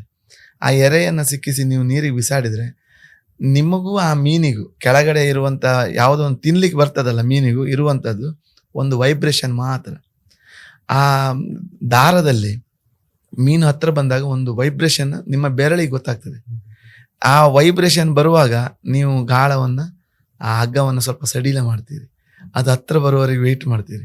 ಹತ್ರ ಬರ್ತದೆ ಅನ್ನುವಾಗ ಒಮ್ಮೆ ಎಳೆಯುದು ಬಿಡುದು, ಎಳೆದು ಅದಕ್ಕೆ ತಾಗಿದ ಕೂಡ ನಿಮ್ಗೆ ಗೊತ್ತಾಗ್ತದೆ. ಅದು ತಾಗಿದ ಮೇಲೆ ಅದರ ಪ್ರೆಷರ್ ಎಳೆಯುವಂಥದ್ದು ಗೊತ್ತಾಗ್ತದೆ, ಮತ್ತೆ ನೀವು ಎಳಿತೀರಿ. ಆದ್ರೆ ಅಲ್ಲಿ ಹೋಗಿ ಕೂತ್ಕೊ, ಅದೊಂದು ಧ್ಯಾನ ಸರ್. ಅದು ಅಲ್ಲಿ ಮೀನು ಸಿಗುವುದು, ಅದನ್ನು ಹೊಡಿಬೇಕ, ಅದು ಮತ್ತೆ. ಆದ್ರೆ ಅಲ್ಲಿ ಹೋಗಿ ಕೂತ್ಕೊಂಡಾಗ ಅವನಿಗೆ ತಾಳ್ಮೆ ಬೇಕು. ಕೆಲವು ಬಾರಿ ಇಡೀ ದಿವಸ ಕೂತ್ಕೊಂಡ್ರೆ ಅವನಿಗೆ ಒಂದು ಮೀನು ಸಿಗುದಿಲ್ಲ. ಹಾಗಂತ ಅವ ನಿರಾಶನ ಆಗುದಿಲ್ಲ, ನಾಳೆ ಬಂದು ಪುನಃ ಕೂತ್ಕೊಳ್ತಾನೆ. ದೋಣಿಯೆಲ್ಲ ಹಾಗೆ ಹೋಗಿ ನಾವೆಲ್ಲ ಹೋಗಿ ಒಂದು ಕೈಯಲ್ಲಿ ಒಂದು ಗಾಳ ಹಾಕಿ ಹೀಗೆ ಮಾಡಿ ನೋಡುದು, ಬರ್ತದ ಸಿಕ್ಕಿದ ಕೂಡ ಎಳೆಯುತ್ತೆ. ನಮ್ಮ ಅಣ್ಣ 2 ಕೈಯಲ್ಲಿ 2 ಗಾಳ ಹೀಗೆ ಇಟ್ಕೊಳ್ತಾ ಇದ್ರು ದೋಣಿಯಲ್ಲಿ ಕೂತು. ಈ ಕೈಯಲ್ಲಿ ಮೀನು ಸಿಕ್ತಂತ ಹೇಳಿದ್ರೆ ಈ ಕೈದು ಕಾಲಿಗೆ ಸುತ್ತ ಹಾಕೊಳ್ಳುದು, ಈ ಕೈಯಲ್ಲಿ ಎಳೆಯುವುದು. ಅಂದ್ರೆ ಅದೊಂದು ಬೆಳಗ್ಗೆ ಅದು ಚಟ ಹಿಡಿದ್ರೆ, ಈ ಚಾ ಕುಡ್ದ ಚಟ ಇರ್ತದಲ್ಲ ಹಾಗೆ. ವರ್ಡ್ ಯೂಸ್ ಮಾಡಿದ್ರೆ ಆ ಚಟ ಅನ್ನೋ ವರ್ಡ್ ಇದೆಯಲ್ಲ, ಚಟ ಅಂದ್ರೆ ಕೆಟ್ಟ ಚಟ ಅಲ್ಲ, ಹೌದು. ಅಂದ್ರೆ ಅದೊಂದು ಹಾಬಿ ಆಗಿ ತಗೊಂಡು ಹೋಗೋರು ಇದ್ದಾರೆ. ಹಿಂದೆ ರಂಪಣಿ ಅಂತ ನಮ್ಮಲ್ಲಿ ಒಂದು ಕಾನ್ಸೆಪ್ಟ್ ಇತ್ತು. ಕೈ ರಂಪಣಿ ಅಲ್ಲ, ರಂಪಣಿ. ರಂಪಣಿ ಅಂತ ಹೇಳಿದ್ರೆ ಈಗ ಹೇಳುದಾದ್ರೆ ಸರಣಿ ಗಾಳಗಳು. ಸರಣಿ ಗಾಳ ಹೆಂಗಿರ್ತದೆ ಅಂದ್ರೆ ಸರ್, ಉದ್ದ ಹಗ್ಗ, ಹಗ್ಗಕ್ಕೆ ಅಲ್ಲಲ್ಲಿ ಒಂದೊಂದು ಗಾಳ.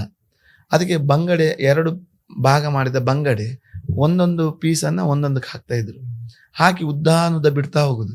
ತುದಿಯಲ್ಲಿ ಒಂದು ದೊಡ್ಡ ಕಲ್ಲು, ಆ ತುದಿಯಲ್ಲಿ ಒಂದು ಕಲ್ಲು, ಈ ಕಡೆ ಒಂದು ದೊಡ್ಡ ಪ್ಲೋಟು, ಆ ಕಡೆಯಲ್ಲಿ ಒಂದು ದೊಡ್ಡ ಪ್ಲೋಟು. ನಾಳೆವರೆಗೆ ಅದು ಬಿಟ್ಟು ಬರುದು. ನಾಳೆ ಬಂದು ಅದೇ ಟೈಮಿಗೆ ಎಳೆಯುವಾಗ ಅದಕ್ಕೆ ದೊಡ್ಡ ತರಕೆ ಎಲ್ಲ ಬೀಳ್ತದೆ ಕಚ್ಚಿಕೊಂಡು. ಉದ್ದ ಸರಣಿ ಗಾಳಗಳನ್ನು ಎಳಿತಾ ಹೋಗುದು. ಎಳೆಯುವಾಗ ಅದಕ್ಕೆ ಎಲ್ಲೋ 1, 2, 3 ದೊಡ್ಡ ಮೀನುಗಳು, ದೊಡ್ಡ ಮುರು ಮೀನು ಗೊತ್ತುಂಟಲ್ಲ, ದೊಡ್ಡ ಮುರು ಮೀನುಗಳು, ದೊಡ್ಡ ಮೀನುಗಳೆಲ್ಲ ತಿಂದ್ಕೊಂಡು ಇದು ಗಾಳ ಹಾಕೊಂಡು ಅಲ್ಲೇ ಇರ್ತವೆ. ಮತ್ತೆ ಅದನ್ನ ಮೆಲ್ಲ ಎಳ್ಕೊಂಡು ಅದನ್ನು ಒಳಗೆ ಹಾಕೊಳ್ಳುವಂಥದ್ದು. 400-500 kg ತೊರಕೆ ಸಹ ಬೀಳುವಂಥದ್ದು ಇದೆ. ಅಂದ್ರೆ ಅದು ಸರಣಿ ಗಾಳದಲ್ಲಿ. ಸಿಂಗಲ್ ಗಾಳ ನೀವು ಹೇಳಿದ್ರಲ್ಲ, ಅದು ಸಹ ಮಾಡ್ತಾರೆ. ಅದು ಸಹ ಒಂದು ಇದು ಸರ್, ನಾಲೆಜ್. ಅದು ಎಲ್ಲರಿಗೂ ಬರಲ್ಲ. ಈಗ ಹೊಸಬ್ರು ಹೋಗಿ ಗಂಟೆಗಟ್ಟಲೆ ಕೂತ್ಕೊಂಡ್ರು ಒಂದೇ ಒಂದು ಮೀನು ಬಂದು ತಿನ್ನುವುದಿಲ್ಲ. ಆ ಮೀನು ಸಹ ತಿನ್ನುವಾಗ ಮೇಲ್ಗಡೆ ಗಾಳ ಹಾಕಿ ಕಾಯ್ತಾ ಇರುವವನು ಅವನ ಅನನುಭವಿ ಅಂತ ಅದು ಗೊತ್ತಾಗ್ತದೆ. ಅನನುಭವಿ ಹಾಕಿದ್ರೆ ಅದರ ಮೇಲೆ ಎಳೆಯುವಾಗ ಬರೀ ಗಾಳ ಬರ್ತದೆ, ಮೀನು ತಿಂದ್ಕೊಂಡು ಹೋಗಿರ್ತದೆ ಅದು ಎರೆ. ಸೂಪರ್.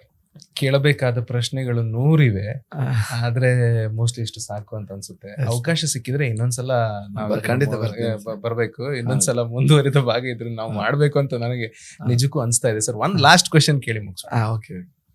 ಅಗಾಧವಾದಂತ ಮತ್ಸ್ಯ ಸಂಪತ್ತು, 1 ವರ್ಷ ಇಡೀ ನಾವು ಅದನ್ನ ತೆಗೆದಿಲ್ಲ ಅಂತ ಆದ್ರೆ ಏನಾಗುತ್ತೆ ಸರ್? ಪ್ರಕೃತಿಯಲ್ಲಿ ಒಂದು ಇದೆ, ಏನಂತ ಹೇಳಿದ್ರೆ, ಸಣ್ಣ ಜೀವಿ ದೊಡ್ಡ ಜೀವಿ ತಿಂತದೆ, ಆ ದೊಡ್ಡ ಜೀವಿ ಇನ್ನೊಂದು ದೊಡ್ಡ ಜೀವಿ ಅಂತ ತಿಂತದೆ, ಇನ್ನೊಂದು ದೊಡ್ಡ ಜೀವಿ ಅದನ್ನು ತಿನ್ಕೊಂಡಿರ್ತದೆ. ಹೀಗೆ ಒಂದು ಬ್ಯಾಲೆನ್ಸ್ ಅಲ್ಲಿ ಹೋಗ್ತಾ ಇರ್ತದೆ. ಪರಿಸರದಲ್ಲಿ ಒಂದು ಹುಳ ಹುಪ್ಪಟೆಯಿಂದ ಹಿಡಿದು, ಕಪ್ಪೆಯಿಂದ ಹಿಡಿದು, ಹಾವಿನಿಂದ ಹಿಡಿದು, ಹದ್ದಿನವರೆಗೆ ಒಂದು ಆಹಾರ ಚಕ್ರ ಅಂತ ಇರ್ತದೆ. ಸಮುದ್ರದಲ್ಲಿ ಆಹಾರ ಚಕ್ರ ಇದೆ. ಸಣ್ಣ ಜೀವಿ ಒಂದು ದೊಡ್ಡ ಜೀವಿ ಇನ್ನೊಂದು ದೊಡ್ಡ ಜೀವಿ, ಹೀಗೆ. ಮತ್ತೆ ಯಾವುದು ದೊಡ್ಡ ಜೀವಿ ಅದರ ಆಯುಷ್ಯ ಬಂದು ತೀರ್ತದೆ, ಅದು ಬೇರೆ ಏನೋ ಕಾರಣಗಳಿಗೆ ಸತ್ತೋಗ್ತದೆ. ಅದರದ್ದೊಂದು ಬ್ಯಾಲೆನ್ಸ್ ಅಂತ ಇರ್ತದೆ. ಆದ್ರೆ ಅದರ ಒಳಗಡೆ ಮನುಷ್ಯ ಎಂಟ್ರಿ ಆಗ್ತಾನೆ. ಎಲ್ಲೆಲ್ಲ ಈ ಆಹಾರ ಸರಪಳಿಯಲ್ಲಿ ಮನುಷ್ಯ ಹೋಗಿ ಸಿಕ್ಕಿಕೊಳ್ತಾನೋ ಅಲ್ಲಿ ಹೋದಲ್ಲಿ ಆ ಇಡೀ ಆಹಾರ ಸರಪಳಿನ ಹಾಳು ಮಾಡ್ತಾನೆ. ಕಾಡಿನಲ್ಲಿ ಜಿಂಕೆಯ ಸಂಖ್ಯೆ ಜಾಸ್ತಿ ಆಗಬಾರ್ದು. ಯಾಕಂತ ಹೇಳಿದ್ರೆ ಗಿಡಗಳ ಸಂಖ್ಯೆ ಕಡಿಮೆ ಆಗ್ತದೆ. ಅದಕ್ಕೆ ಮಾಂಸಾಹಾರಿ ಪ್ರಾಣಿಗಳನ್ನು ಸೃಷ್ಟಿ ಮಾಡಿದ್ದಾನೆ. ಹುಲಿ, ಸಿಂಹ, ಚಿರತೆ ಇದೆಲ್ಲ ಇರಬೇಕು. ಯಾಕಂದ್ರೆ ಇಲ್ಲಿ ಜಿಂಕೆಗಳ ಸಂಖ್ಯೆ ಹೆಚ್ಚಾಗಬಾರ್ದು. ಜಿಂಕೆಗಳ ಸಂಖ್ಯೆ ಹೆಚ್ಚಾದ ಕೂಡಲೇ ಚಿಗುರುಗಳನ್ನ, ಸಣ್ಣ ಸಣ್ಣ ಗಿಡಗಳನ್ನ ಅದು ತಿಂದು ಖಾಲಿ ಮಾಡ್ತದೆ, ಅರಣ್ಯ ಖಾಲಿ ಆಗ್ತದೆ. ಅಂದ್ರೆ ಒಂದಕ್ಕೊಂದು ಬ್ಯಾಲೆನ್ಸ್ ಲಿಂಕ್ ಅದು ಬ್ಯಾಲೆನ್ಸಿಗೆ ಲಿಂಕ್ ಮಾಡ್ಕೊಂಡಿದೆ. ಅದು ಆ ಚೈನ್ ಸಮುದ್ರದಲ್ಲಿ ಸಹ ಇದೆ. ನಾವು ಸಮುದ್ರದಲ್ಲಿ ಹಾಗೆ ಬಿಟ್ಟರು ಅದು ಅದರ ಬ್ಯಾಲೆನ್ಸ್ ಮಾಡ್ಕೊಂಡು ಹೋಗ್ತದೆ. ಆದರೆ ನಾವು ಸಣ್ಣ ಮೀನುಗಳನ್ನು ರಾಶಿ ರಾಶಿ ಹಿಡಿಲಿಕ್ಕೆ ಹೋಗಬಾರ್ದು. ಒಂದು ಶಾರ್ಕ್ ಅಂತ ಹೇಳಿದ್ರೆ ಅದರ ಸಣ್ಣ ಸಣ್ಣ ಮರಿಗಳನ್ನು ಹಿಡಿಯೋರಿದ್ದಾರೆ. ಅಂಥದ್ದನ್ನು ರಾಶಿ ರಾಶಿ ಹಿಡಿದ ಕೂಡಲೇ ಏನಾಗ್ತದೆ, ಆ ಜನಾಂಗವನ್ನು ಅಂದ್ರೆ ಒಂದು ತಲೆಮಾರನ್ನು ನಾವು ಕೊಂದ ಹಾಗೆ ಮಾಡಬಾರ್ದು. 1. 2, ವಿಪರೀತವಾದ ಪ್ಲಾಸ್ಟಿಕ್ ಅನ್ನ ಸಮುದ್ರಕ್ಕೆ ಬಿಡ್ತಾ ಇದ್ದೇವೆ. ವಿಪರೀತವಾದ ಕೈಗಾರಿಕೆಯ ತ್ಯಾಜ್ಯ. ಆಮೇಲೆ ನೀವು ಮಹಾರಾಷ್ಟ್ರದಂತ ಅಲ್ಲೆಲ್ಲ ಹೋದ್ರೆ, ಬಾಂಬೆಯಲ್ಲಿ ಹೋದ್ರೆ ಇದು ಏನು ಗೇಟ್ ವೇ ಆಫ್ ಇಂಡಿಯಾ ಇದೆಯಲ್ಲ, ಅಲ್ಲಿ ಆ ನೀರು ನೋಡ್ಬೇಕು ಸರ್. ಅದು ಸಮುದ್ರದ ನೀರ ಅಥವಾ ಚರಂಡಿ ನೀರ ಅಂತ ನಮಗೆ ಆಶ್ಚರ್ಯ ಆಗ್ತದೆ. ಅದು ಸಮುದ್ರದ ನೀರು, ದಪ್ಪ ದಪ್ಪ ಮಡ್ಡಿ ನೀರು. ಅಂದ್ರೆ ನಾವು ಅದಕ್ಕೆ ಕೊಳಚೆ ನೀರನ್ನು ಬಿಟ್ಟಿದ್ದೇವೆ, ಡ್ರೈನೇಜ್ ನೀರನ್ನು ಬಿಟ್ಟಿದ್ದೇವೆ, ಕೈಗಾರಿಕೆಯ ತ್ಯಾಜ್ಯವನ್ನು ಬಿಟ್ಟಿದ್ದೇವೆ. ಇದೆಲ್ಲ ಬಿಟ್ಟಾಗ ಏನಾಗ್ತದೆ ಅಂತ ಹೇಳಿದ್ರೆ ಅದರಿಂದ ಆ ಪರಿಸರದ ಒಂದಿಷ್ಟು ಮೀನುಗಳು ಸಾಯ್ತವೆ. ಆ ನೀರು ಡೀಪಿಗೆ ಹೋದ ಹಾಗೆ. ಯಾಕಂದ್ರೆ ನಮ್ಮ ಮಂಗಳೂರಲ್ಲಿರುವಂಥ ಎಲ್ಲ ಕೈಗಾರಿಕೆ ತ್ಯಾಜ್ಯ ಆಳ ಸಮುದ್ರಕ್ಕೆ ಹೋಗ್ತದೆ, ಡೀಪಲ್ಲಿ ಹೋಗಿ ಬಿಡ್ತಾರೆ ಅವರು. ಅಲ್ಲಿ ಒಂದಿಷ್ಟು ಇದು ಸಾಯ್ತವೆ. ಪ್ಲಾಸ್ಟಿಕ್ ಸಮುದ್ರದಲ್ಲಿ ಅದು ಎಲ್ಲೂ ವಿಘಟನೆ ಆಗಲ್ಲ. ಅದು ವಿಘಟನೆ ಆಗದಿದ್ದಾಗ ಅದು ಪೌಡರ್ ಆಗಿ ಹೋಗ್ತದೆ. ಆ ಪೌಡರ್ ನೀರಿನಲ್ಲಿ ಸ್ಪ್ರೆಡ್ ಆಗ್ತದೆ. ಆ ಸ್ಪ್ರೆಡ್ ಆದ ಇದು ನೀರಿನಲ್ಲಿ ಇರುವಂತಹ ಪೌಡರನ್ನು ಮೀನುಗಳು ನುಂಗ್ತವೆ. ಮೀನುಗಳ ದೇಹದಲ್ಲಿ, ರಕ್ತದಲ್ಲಿ, ಎಲ್ಲದರಲ್ಲಿ ಪ್ಲಾಸ್ಟಿಕ್ಕಿನ ಈ ಪೌಡರ್ ಸಂಗ್ರಹ ಆದಾಗ ಆ ಮೀನನ್ನು ನಾವು ತಿಂತೇವೆ. ನಾವು ಬಿಸಾಡಿದ ಪ್ಲಾಸ್ಟಿಕ್ಕು ಮರಳಿ ನಮ್ಮ ಹೊಟ್ಟೆಗೆ ಬಂದು ಸೇರಿಕೊಳ್ತದೆ. ಅದು ನಾವು ಮಾಡಬಾರ್ದು, ಅದು ದ್ರೋಹ. ಮೀನನ್ನು ಸಮುದ್ರಕ್ಕೆ ನಾವು ಪ್ಲಾಸ್ಟಿಕ್ ಸೇರಿಸುವುದು ಮತ್ತೊಂದು ಮಾಡಿದರೆ ಅದರ ಎಲ್ಲ ಆಹಾರ ಸರಪಳಿ ಎಲ್ಲ ಕಟ್ ಮಾಡಿದಾಗ ಆಗ್ತದೆ. ಇದು ನಾವು ಮಾಡಬಾರ್ದು ಅಂತ. Thought provoking sir. ನಿಮ್ಮ ಮಾತುಗಳು ಎಷ್ಟು ಖುಷಿ ಕೊಡ್ತು ಅಂತಂದ್ರೆ ಒಂದೊಳ್ಳೆ ಸೆಷನ್ ಅಲ್ಲಿ ಕೂತು ಕೇಳ್ದಂಗಾಯ್ತು. ಇನ್ನೂ 1-2 ಗಂಟೆ ಮಾತನಾಡ್ಬೋದು. ಬಟ್ ಸಾಕು. ಅದು ಹೇಗೆ ಅಂತಂದ್ರೆ ಪಾಯಸ ಒಳ್ಳೆ ರುಚಿ ಉಂಟಂತ ಮತ್ತೆ 4-5 ಸಲ ಎಲ್ಲ ತಿನ್ಬಾರ್ದು, ಅದು ಒಳ್ಳೇದಲ್ಲ. ಇಮ್ಮಿಡಿಯೇಟ್ ನಾವು ನಿದ್ರೆಗೆ ಜಾರಿ ಬಿಡ್ತೇವೆ, ಗಂಟೆಗಟ್ಟಲೆ ಕುಂಭಕರ್ಣನ ಹಾಗೆ ನಾವು ಬೇಡ. ಇಷ್ಟು ಸಾಕು. ಮುಂದೆ ಅವಕಾಶ ಸಿಕ್ಕರೆ ಖಂಡಿತ ಮಾತಾಡೋಣ ಸರ್. ಏನ್ ಹೇಳೋದು, ತುಂಬಾ thanks. Is a very small world. ಇನ್ನಷ್ಟು ಕೃತಿಗಳನ್ನ ಬರೀರಿ, ಇನ್ನಷ್ಟು ಲೇಖನಗಳನ್ನ ಬರೀರಿ, ಇಂಥ ವಿಚಾರಗಳನ್ನ ಜನರಿಗೆ ತಿಳಿಸ್ತಾ ಇರಿ. ಅವಕಾಶ ಸಿಕ್ಕರೆ ಇನ್ನೊಂದ್ಸಲ ಮತ್ತೆ ನಿಮ್ ಜೊತೆ ಮಾತನ್ನ ಮುಂದುವರಿಸೋಣ. ಖಂಡಿತ. ನಮಸ್ಕಾರ. Thank you very much. ನಮ್ಮ ಕಾರ್ಯಕ್ರಮಗಳನ್ನ ನೀವು ನೋಡ್ತಾ ಇದ್ರೆ ನಮ್ಮ ಚಾನೆಲ್ ಅನ್ನ ಸಬ್ಸ್ಕ್ರೈಬ್ ಮಾಡಿ, ಪಕ್ಕದ ಬೆಲ್ ಐಕಾನ್ ಒತ್ತಿ ನಮ್ಮನ್ನ ಬೆಂಬಲಿಸಿ. ಹಾಗೆ ನಮ್ಮ ಕಾರ್ಯಕ್ರಮಗಳನ್ನ ಲೈಕ್ ಮಾಡಿ, ಕಮೆಂಟ್ ಮಾಡಿ, ಅದನ್ನ ಬೇರೆಯವರಿಗೂ ವಾಟ್ಸ್ಆಪ್ ಮೂಲಕ ಶೇರ್ ಮಾಡಿ. ನೀವು ಹೀಗೆ ಮಾಡಿದಾಗ ನಮ್ಮ ಚಾನೆಲ್ ಮತ್ತಷ್ಟು ಜನರಿಗೆ ತಲುಪಲು ನೀವು ನಮ್ಮೊಂದಿಗೆ ಸಹಕರಿಸಿದ ಹಾಗಾಗುತ್ತೆ. ಇದು ನೀವು ಯಾವುದೇ ಖರ್ಚಿಲ್ಲದೆ ಕೆಲವೇ ಸೆಕೆಂಡುಗಳಲ್ಲಿ ನೀಡಬಹುದಾದ ಸಹಕಾರ. ಧನ್ಯವಾದಗಳು.